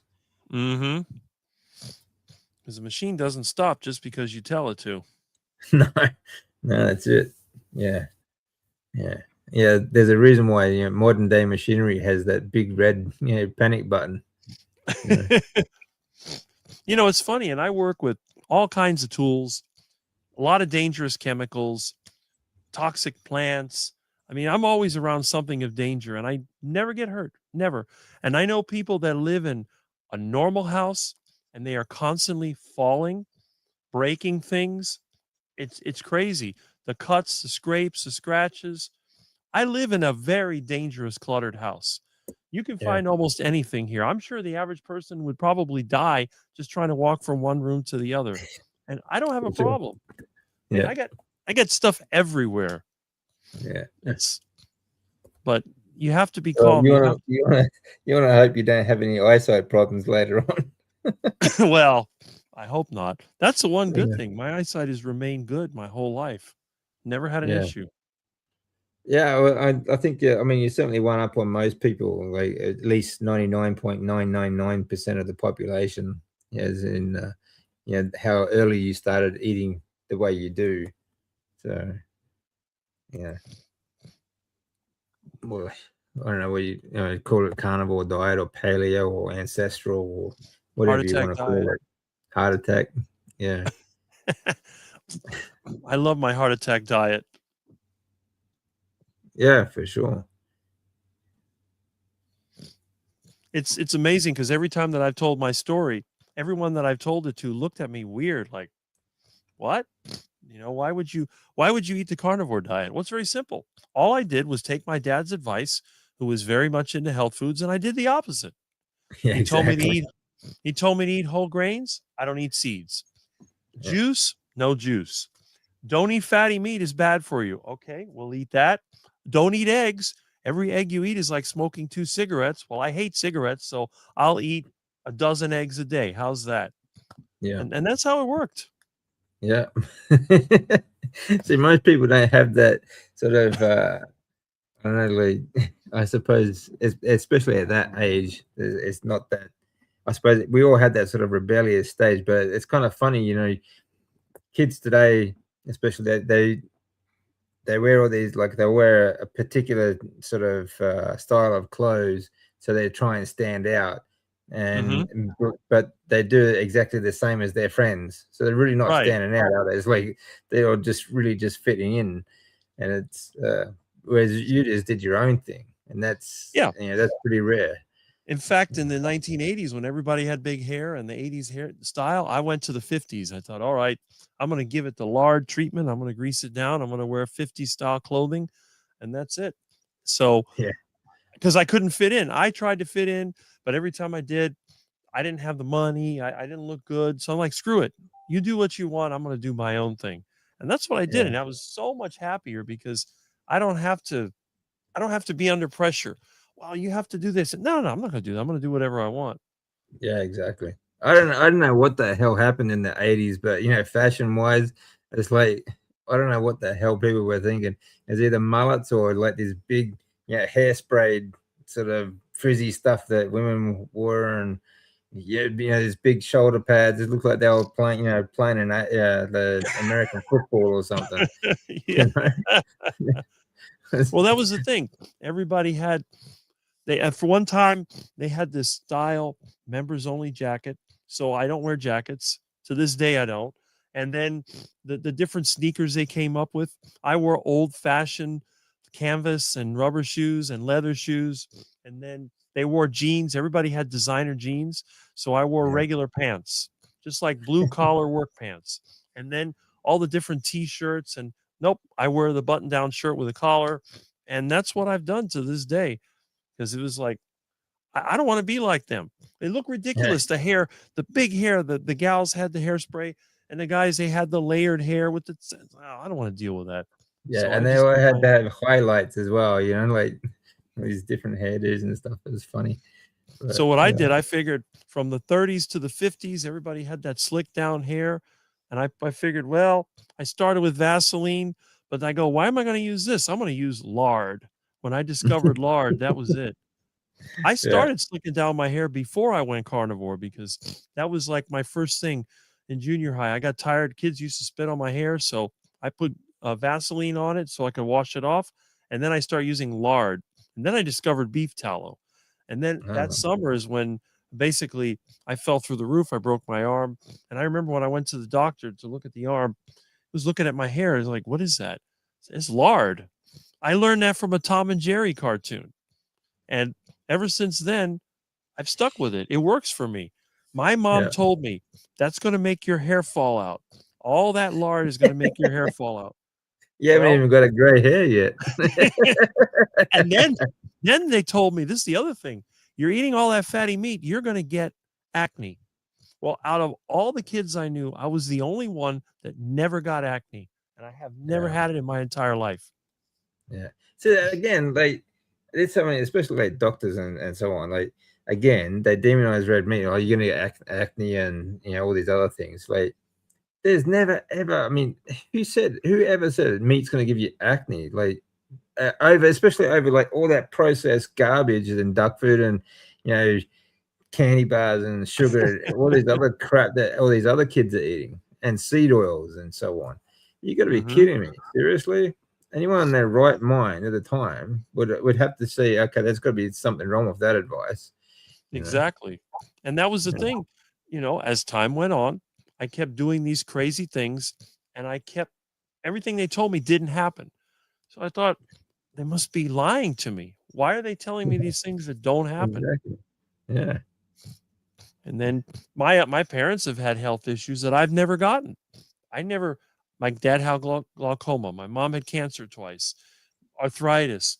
There's you name it, foot Yeah. fungus, skin issues, warts, all the things that normal people get, dandruff. I have never had any of those. Yeah. Digestive issues, none of that. The only Mm. time I had digestive issues when I went plant-based. So, Yeah. and then missing, the teeth. My teeth are crooked. They're fine. They're broken and crooked, but they don't fall out. Oh, my mom used to say, if you chew ice, it'll make your teeth fall out. I've been drinking cold water and chewing ice my whole life. They never fell out. It just Mm. seems like everything they told me was wrong. And I can't think of anything diet-wise they told me that was right. You have to eat your healthy fruits and vegetables. No, you Yeah. don't. Right. No, I exactly. I went through the entire high school and college, never touched a fruit or vegetable, and I was fine. But then they Mm. said, well, you're getting older, you're going to need it. And I tried it, it didn't work for me. And I've gone back to no fruits and vegetables. The only time I eat them is when I don't have anything else. And most of the time I got meat and eggs. And Yeah. really, it's like when I went to the bank to try to get my bank account back, the lady thought that my ID was wrong because the date was 1968. She thought I was in my 40s. She thought I was like 41. Like, no, I'm going to be 58 this summer. And I get this all the time. Yeah. So I don't know. To me, it seems like the way to go. But for most Oh, people, I everything. think, Yeah. yeah, most Obviously. most people I think still think I'm nuts.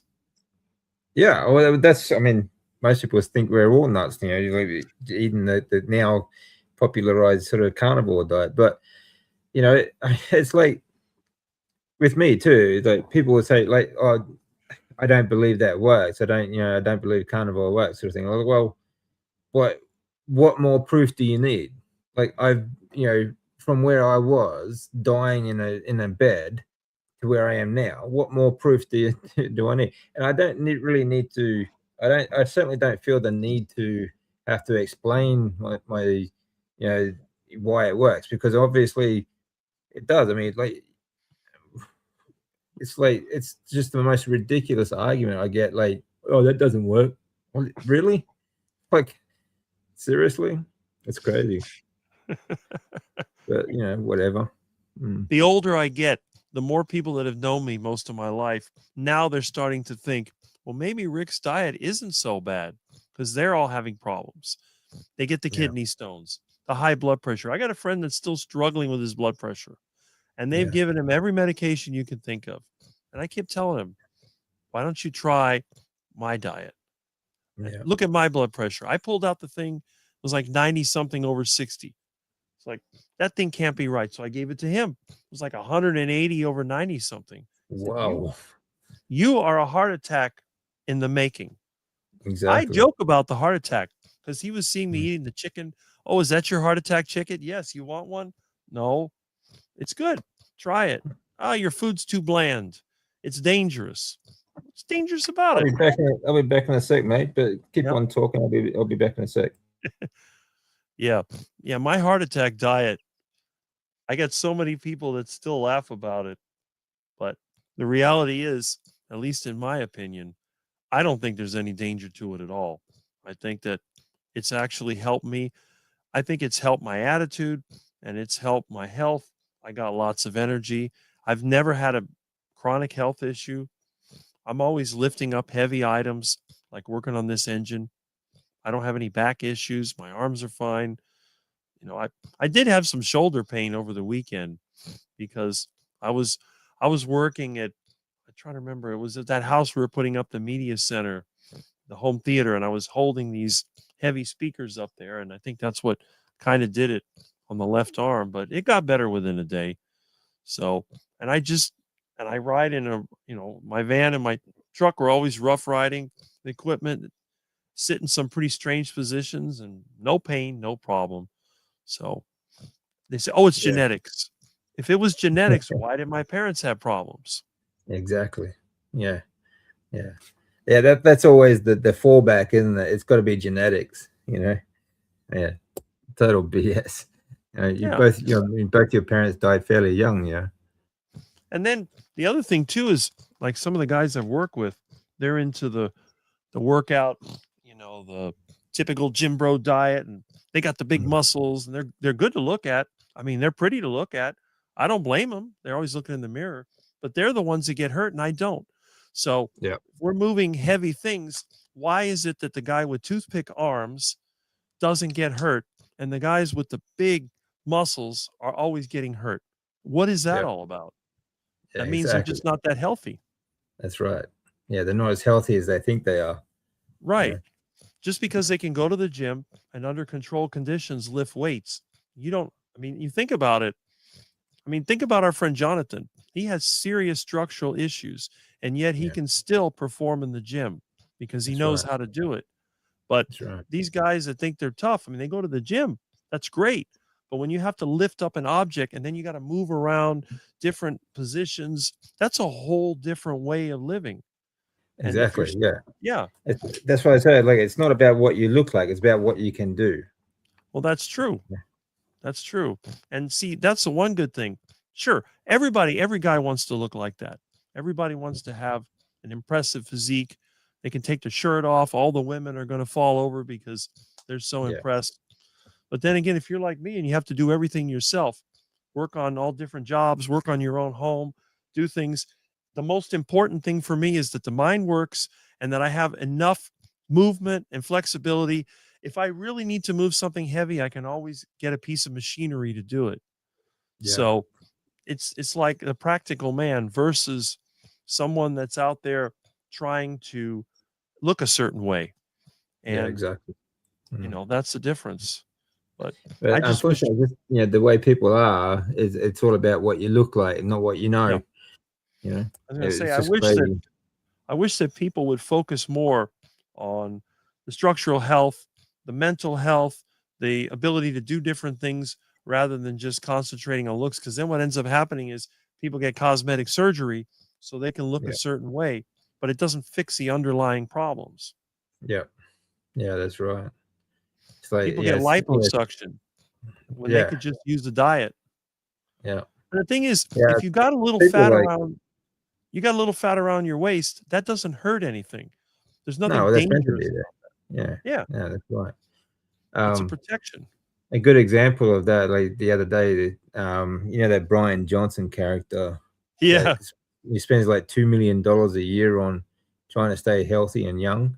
He got blood tests done recently that were as bad as when I was first diagnosed. really. Like they were shockingly bad. Like he spends $2 million a year on trying to stay healthy and to stay young, but his blood test came back. It was like there wasn't one good marker on the whole thing. Wow, It I didn't was see it that. was incredibly bad. Yeah, actually, I've got a link. Actually, if you want to, if you're interested, but it's just Not to check shockingly that bad then. blood test. Yeah, But really bad. every time that I've seen somebody trying to make themselves live longer, they always end up dying before anybody else. I think it's Yeah, just too much stress and too many variables changing. You're fighting, your body wants to do one thing, and then you're trying to fight that. Next thing you know, mm. you're just pushing. It doesn't make sense to me. The whole thing seems like a recipe for disaster.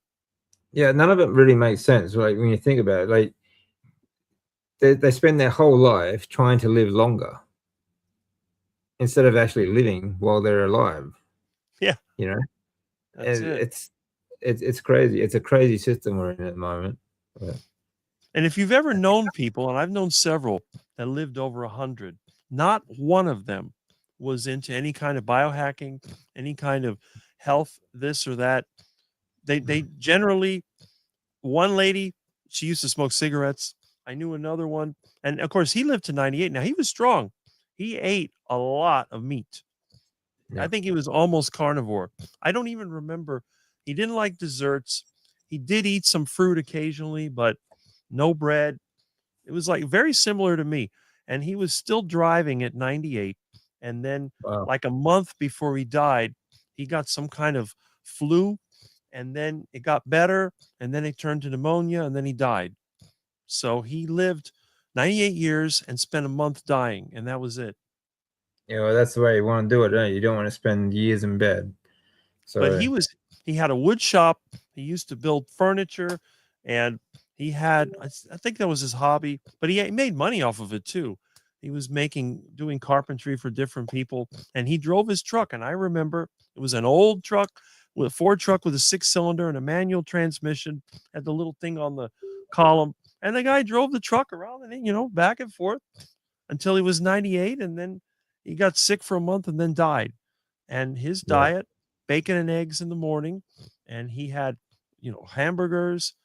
I don't know if he had bread or not, but I know that he had steak, and also he ate some type of sausage. It was mostly a meat-based diet, and it yeah, was all fatty stuff. And then I yeah, remember one time he told me, he says, "My wife, she kept telling me that my cholesterol was going to kill me." Well, his wife died before 70, and he lived another 20 something years after his yeah, wife died. And he yeah. kept telling him, "You got to watch your cholesterol. You got to watch your cholesterol." Yeah. That's it though. It's been so ingrained over the last 150 years or so that all these institutions and so on. It's just it's pure evil, honestly. Hmm. Cynthia's this a little bit surprised that the ducks are so dumb, but yeah, I don't think the Muscovies are really. I mean, they're pretty dumb, but I mean, more than that, they're just lazy. Hmm. Well, they've been Very lazy. domesticated. They've eaten duck food for generations. Mm. Same with my room daughter. Say the reason why I can't keep stuff off the floors is if someone tried coming into the room, I'll know wake really quick. Mm. Yeah, it like makes sense when I was the man with a man. No, wait. Okay. I don't know what was worse, the padded shoulders or the 80s or the bell bottoms of the 60s and 70s. Yeah. Hmm. No, I don't know that. I think the padded shoulders were pretty bad. I mean, um, yeah, people walking around, especially like the some like those V shaped sort of outfits they had that kind of looked like these big NFL players. Hmm. they're trying out for college football or something. Yeah.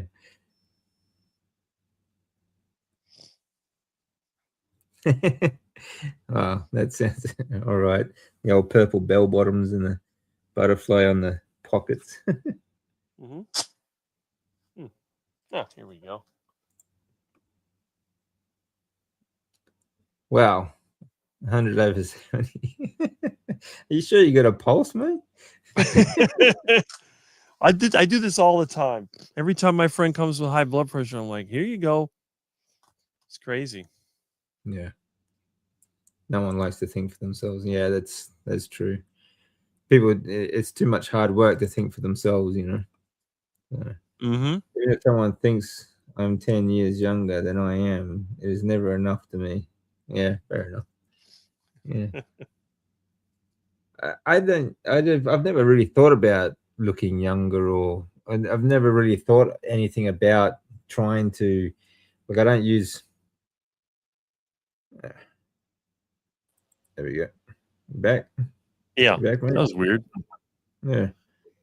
I've never really thought about or put any thought into trying to look younger or trying to, like, I don't know, fix skin or anything like that. That's never really bothered me that much, actually.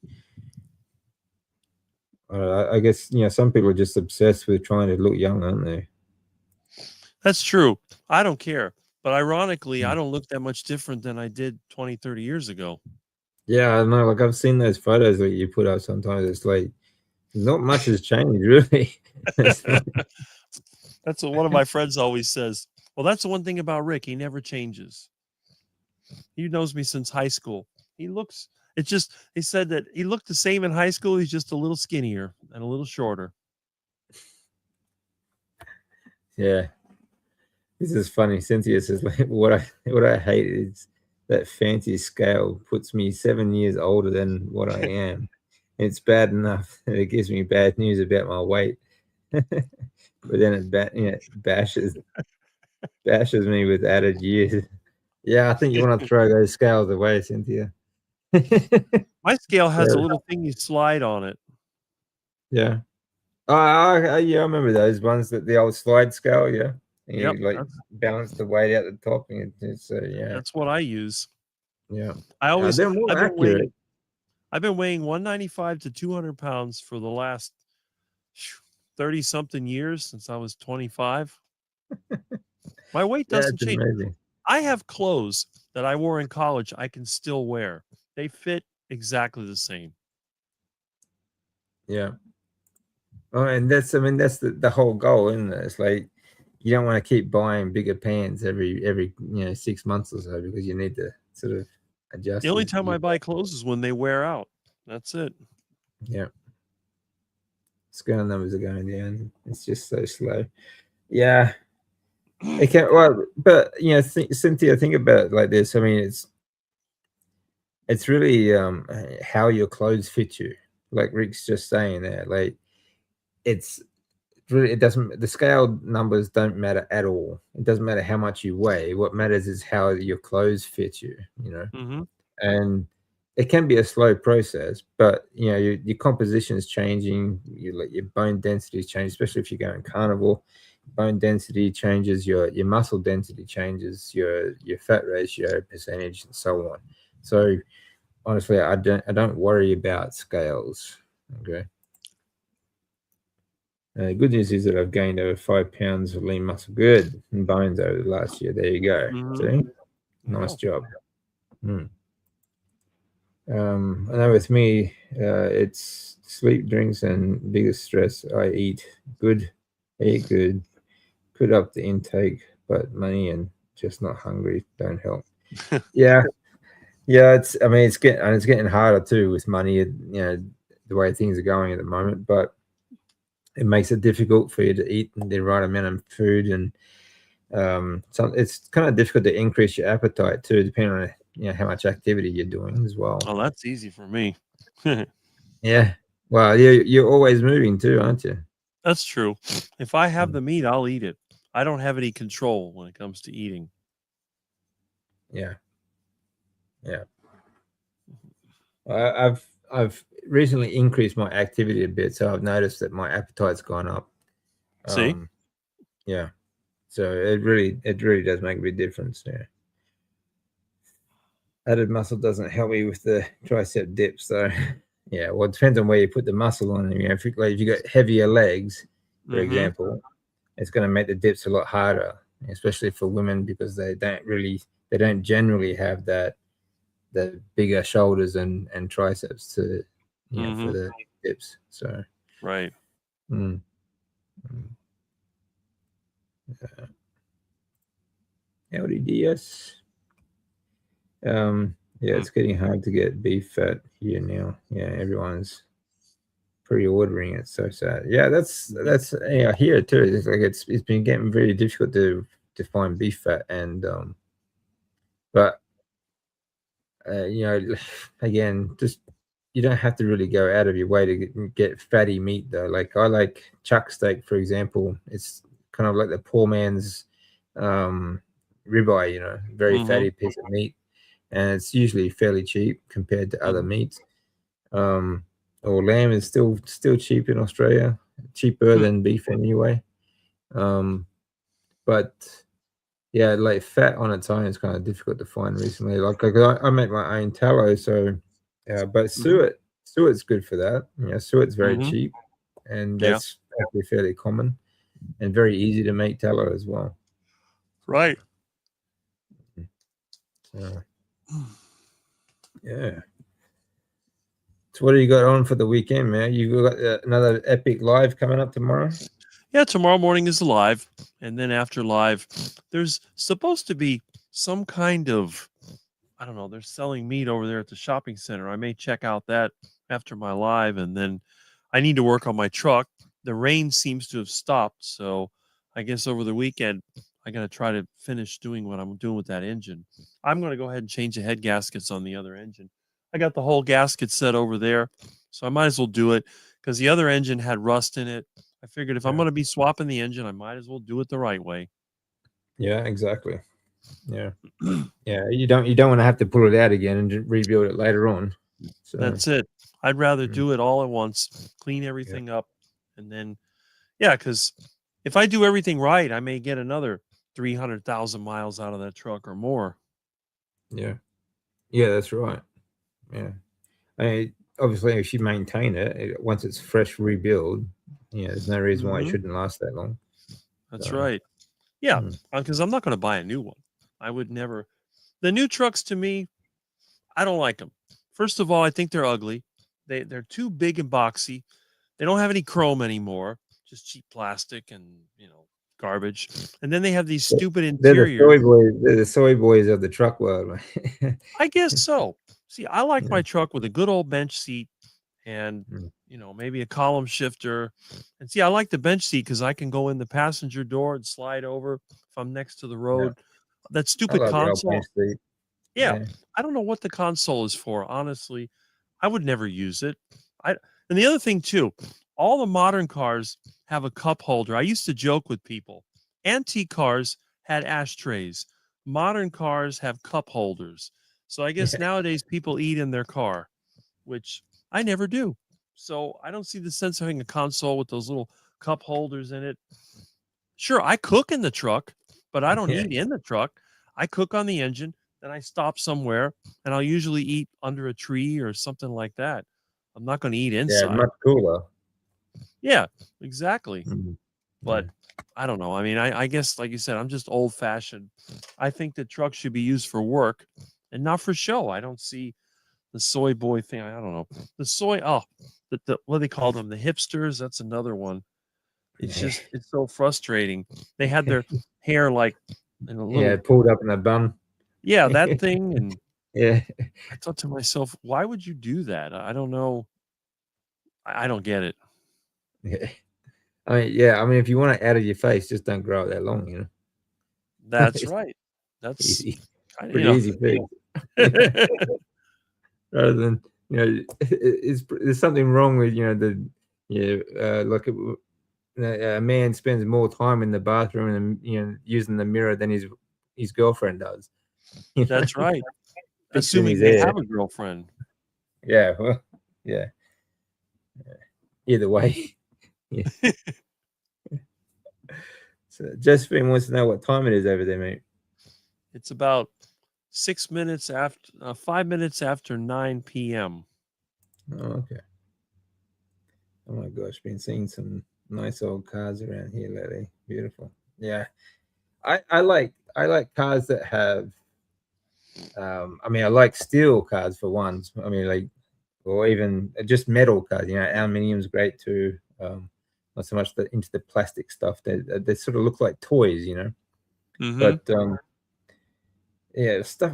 Cars with shape to them. They don't have so many curves on them anymore. With like they're kind of boxy and sharp edges and so on.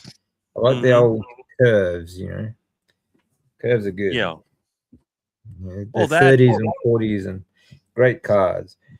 older cars had shape and they had color and they had chrome. Yeah, They had more texture. Now everything is just sort of plastic. I call everything now black, white, and gray. That seems to be the way everybody goes, black, white, and gray. Look around my place. There is no black, white, and gray here. yeah, that's cool. Mm. Yeah, I really hate that trend actually. Black, white, and grey is like houses here in Australia. Like everyone, whenever they renovate a house, even an old house, they always like it's either black, white, and grey. Like That's right. it's just so bland. There's no imagination or color. So, That's right. I'll never do that. I'm going to mm, continue to do what I like. I yeah, cover exactly. my walls with books and cabinets, and I'll put some wood paneling and terrazzo floors, and you know, I don't I got Venetian blinds. I don't want black, white, and gray, and I don't want those like canvas things they put over the window. Everybody else looks exactly the same. And all day they got the window covered because they don't want anybody to see in. I keep mine wide open. I let the nature hide the house. No one can Yeah, see me because it's all full of trees and bushes. yeah, yeah. That's it, eh? I mean, I think that's what a yard should be too. Like it should be full of trees. Not a grass lawn. You I know? have no grass in my yard. Not Yeah. I one mean, like bit of grass. unless you're feeding cows, why worry about it? That's right. That's what I'm Mm, telling people.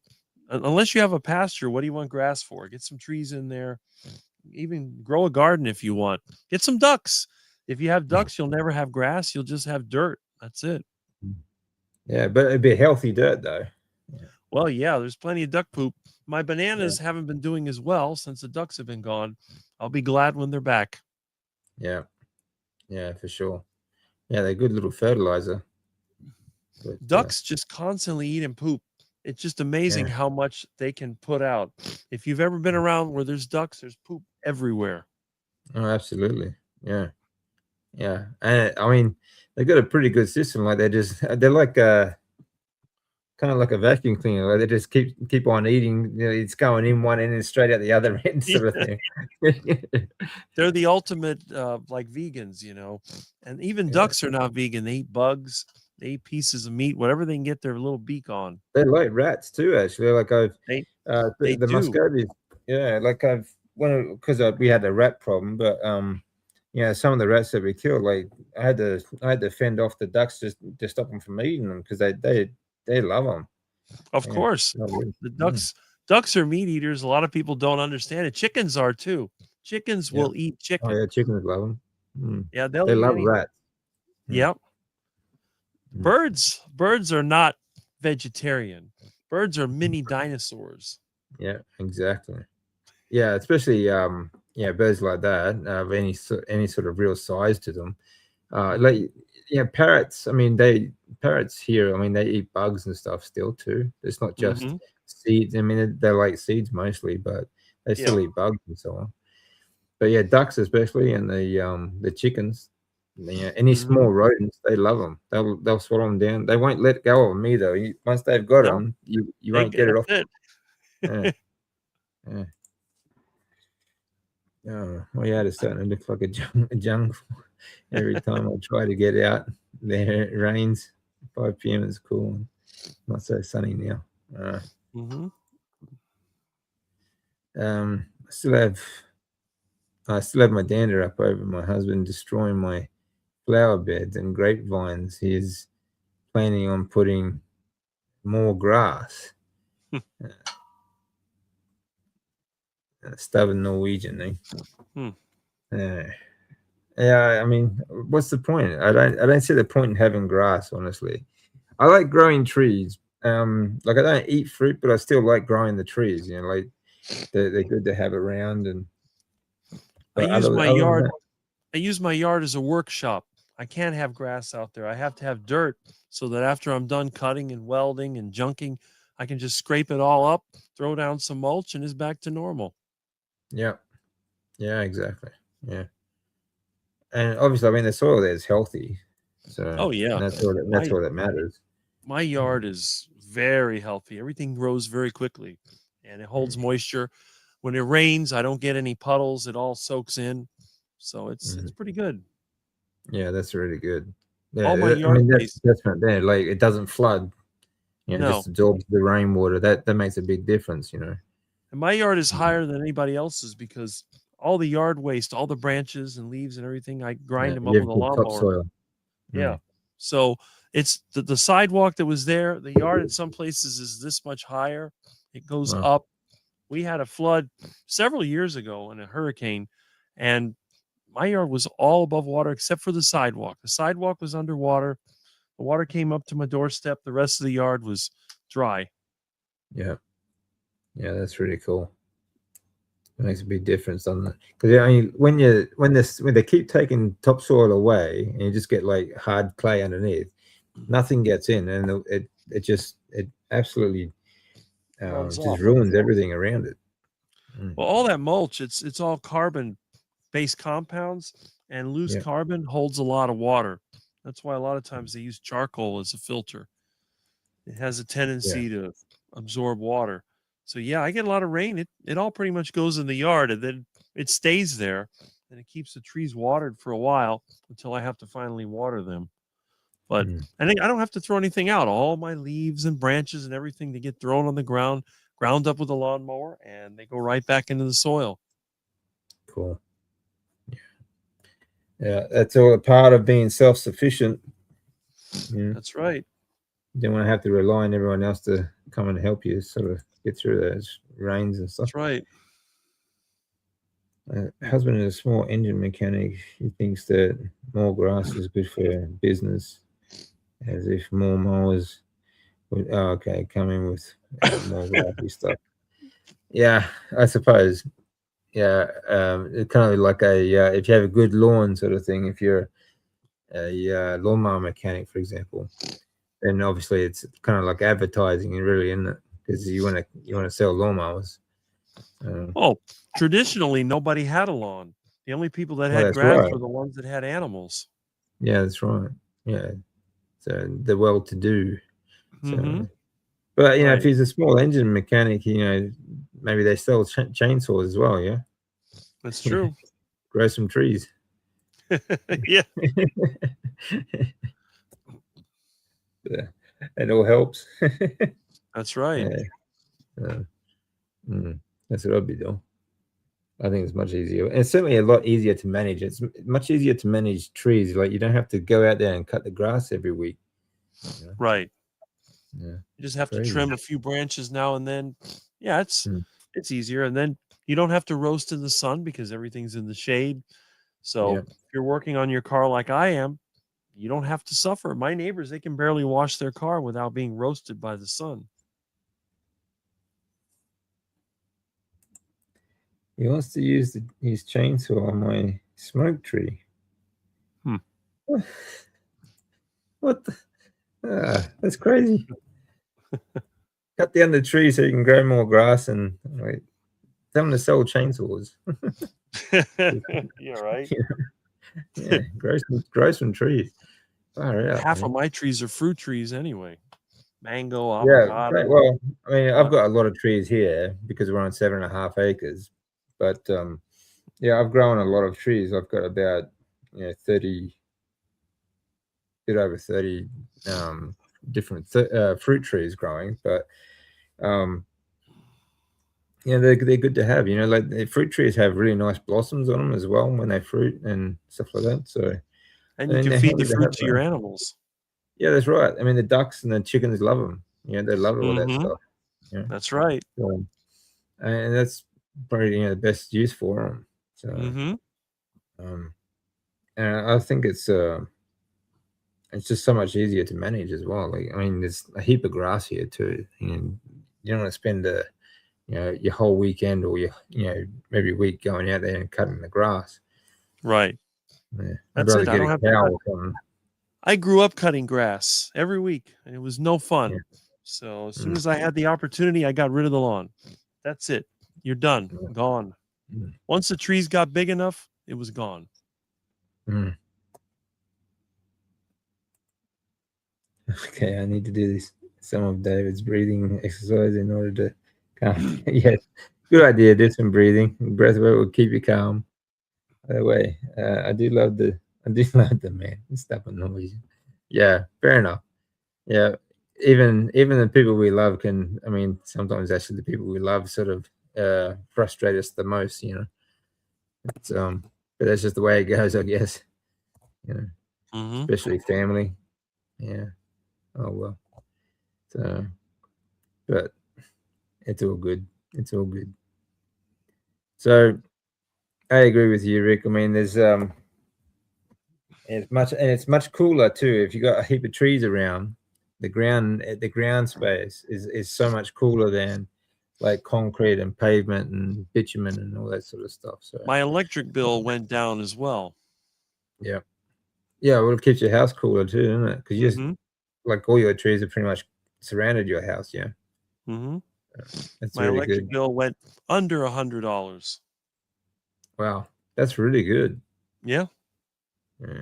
Well, I mean, power wise, it's probably cheaper in America anyway, but that's still, I mean, that's a great. Is that for like 3 months or? That's for every month. My Oh, okay. neighbors here pay almost 300 a month. So I'm Wow. less than half of what they are. Yeah. Yeah. Wow. That's a lot of 300 months. Mm-hmm. That's about, actually, it's probably about what we're paying here actually at Mm-hmm. 300 a month. So, yeah. Yeah. It's really expensive at the moment. Mm-hmm. Lots to guys. It's been great. No worries. Mm-hmm. Thanks, Cynthia. I really enjoy it. Glad you enjoy it. Thanks for sticking there. Well, actually, I think we might leave it there, mate. And again, I keep thinking we're going to have to catch up and just have a chat. But Mm-hmm. yeah, we'll do that sometime soon. I'll send you an email anyway. All right. And yeah, so it's kind of difficult to get these some of these some of the time sort of to line up, but we'll get there. That's right. Yeah. If you're around long enough when you chat tomorrow, I'll stop in and say good day. Yeah. I know if I'm still there. Sometimes it's shorter, sometimes it's longer. You never know. Yeah, yeah. I mean, yeah, I think you've still got the longest lives most bit than any other channel. I think so. That's why I have it only once a week. Yeah. Thank you, Josephine. Thanks very much. Really appreciate it. So we'll say goodbye, everyone, and All right. thanks for sticking around today and having a chat with us. Really appreciate it. I hope you got some good information out of it. We always have a good conversation when Rick stops by as well. So thank everyone very much. Enjoyed it.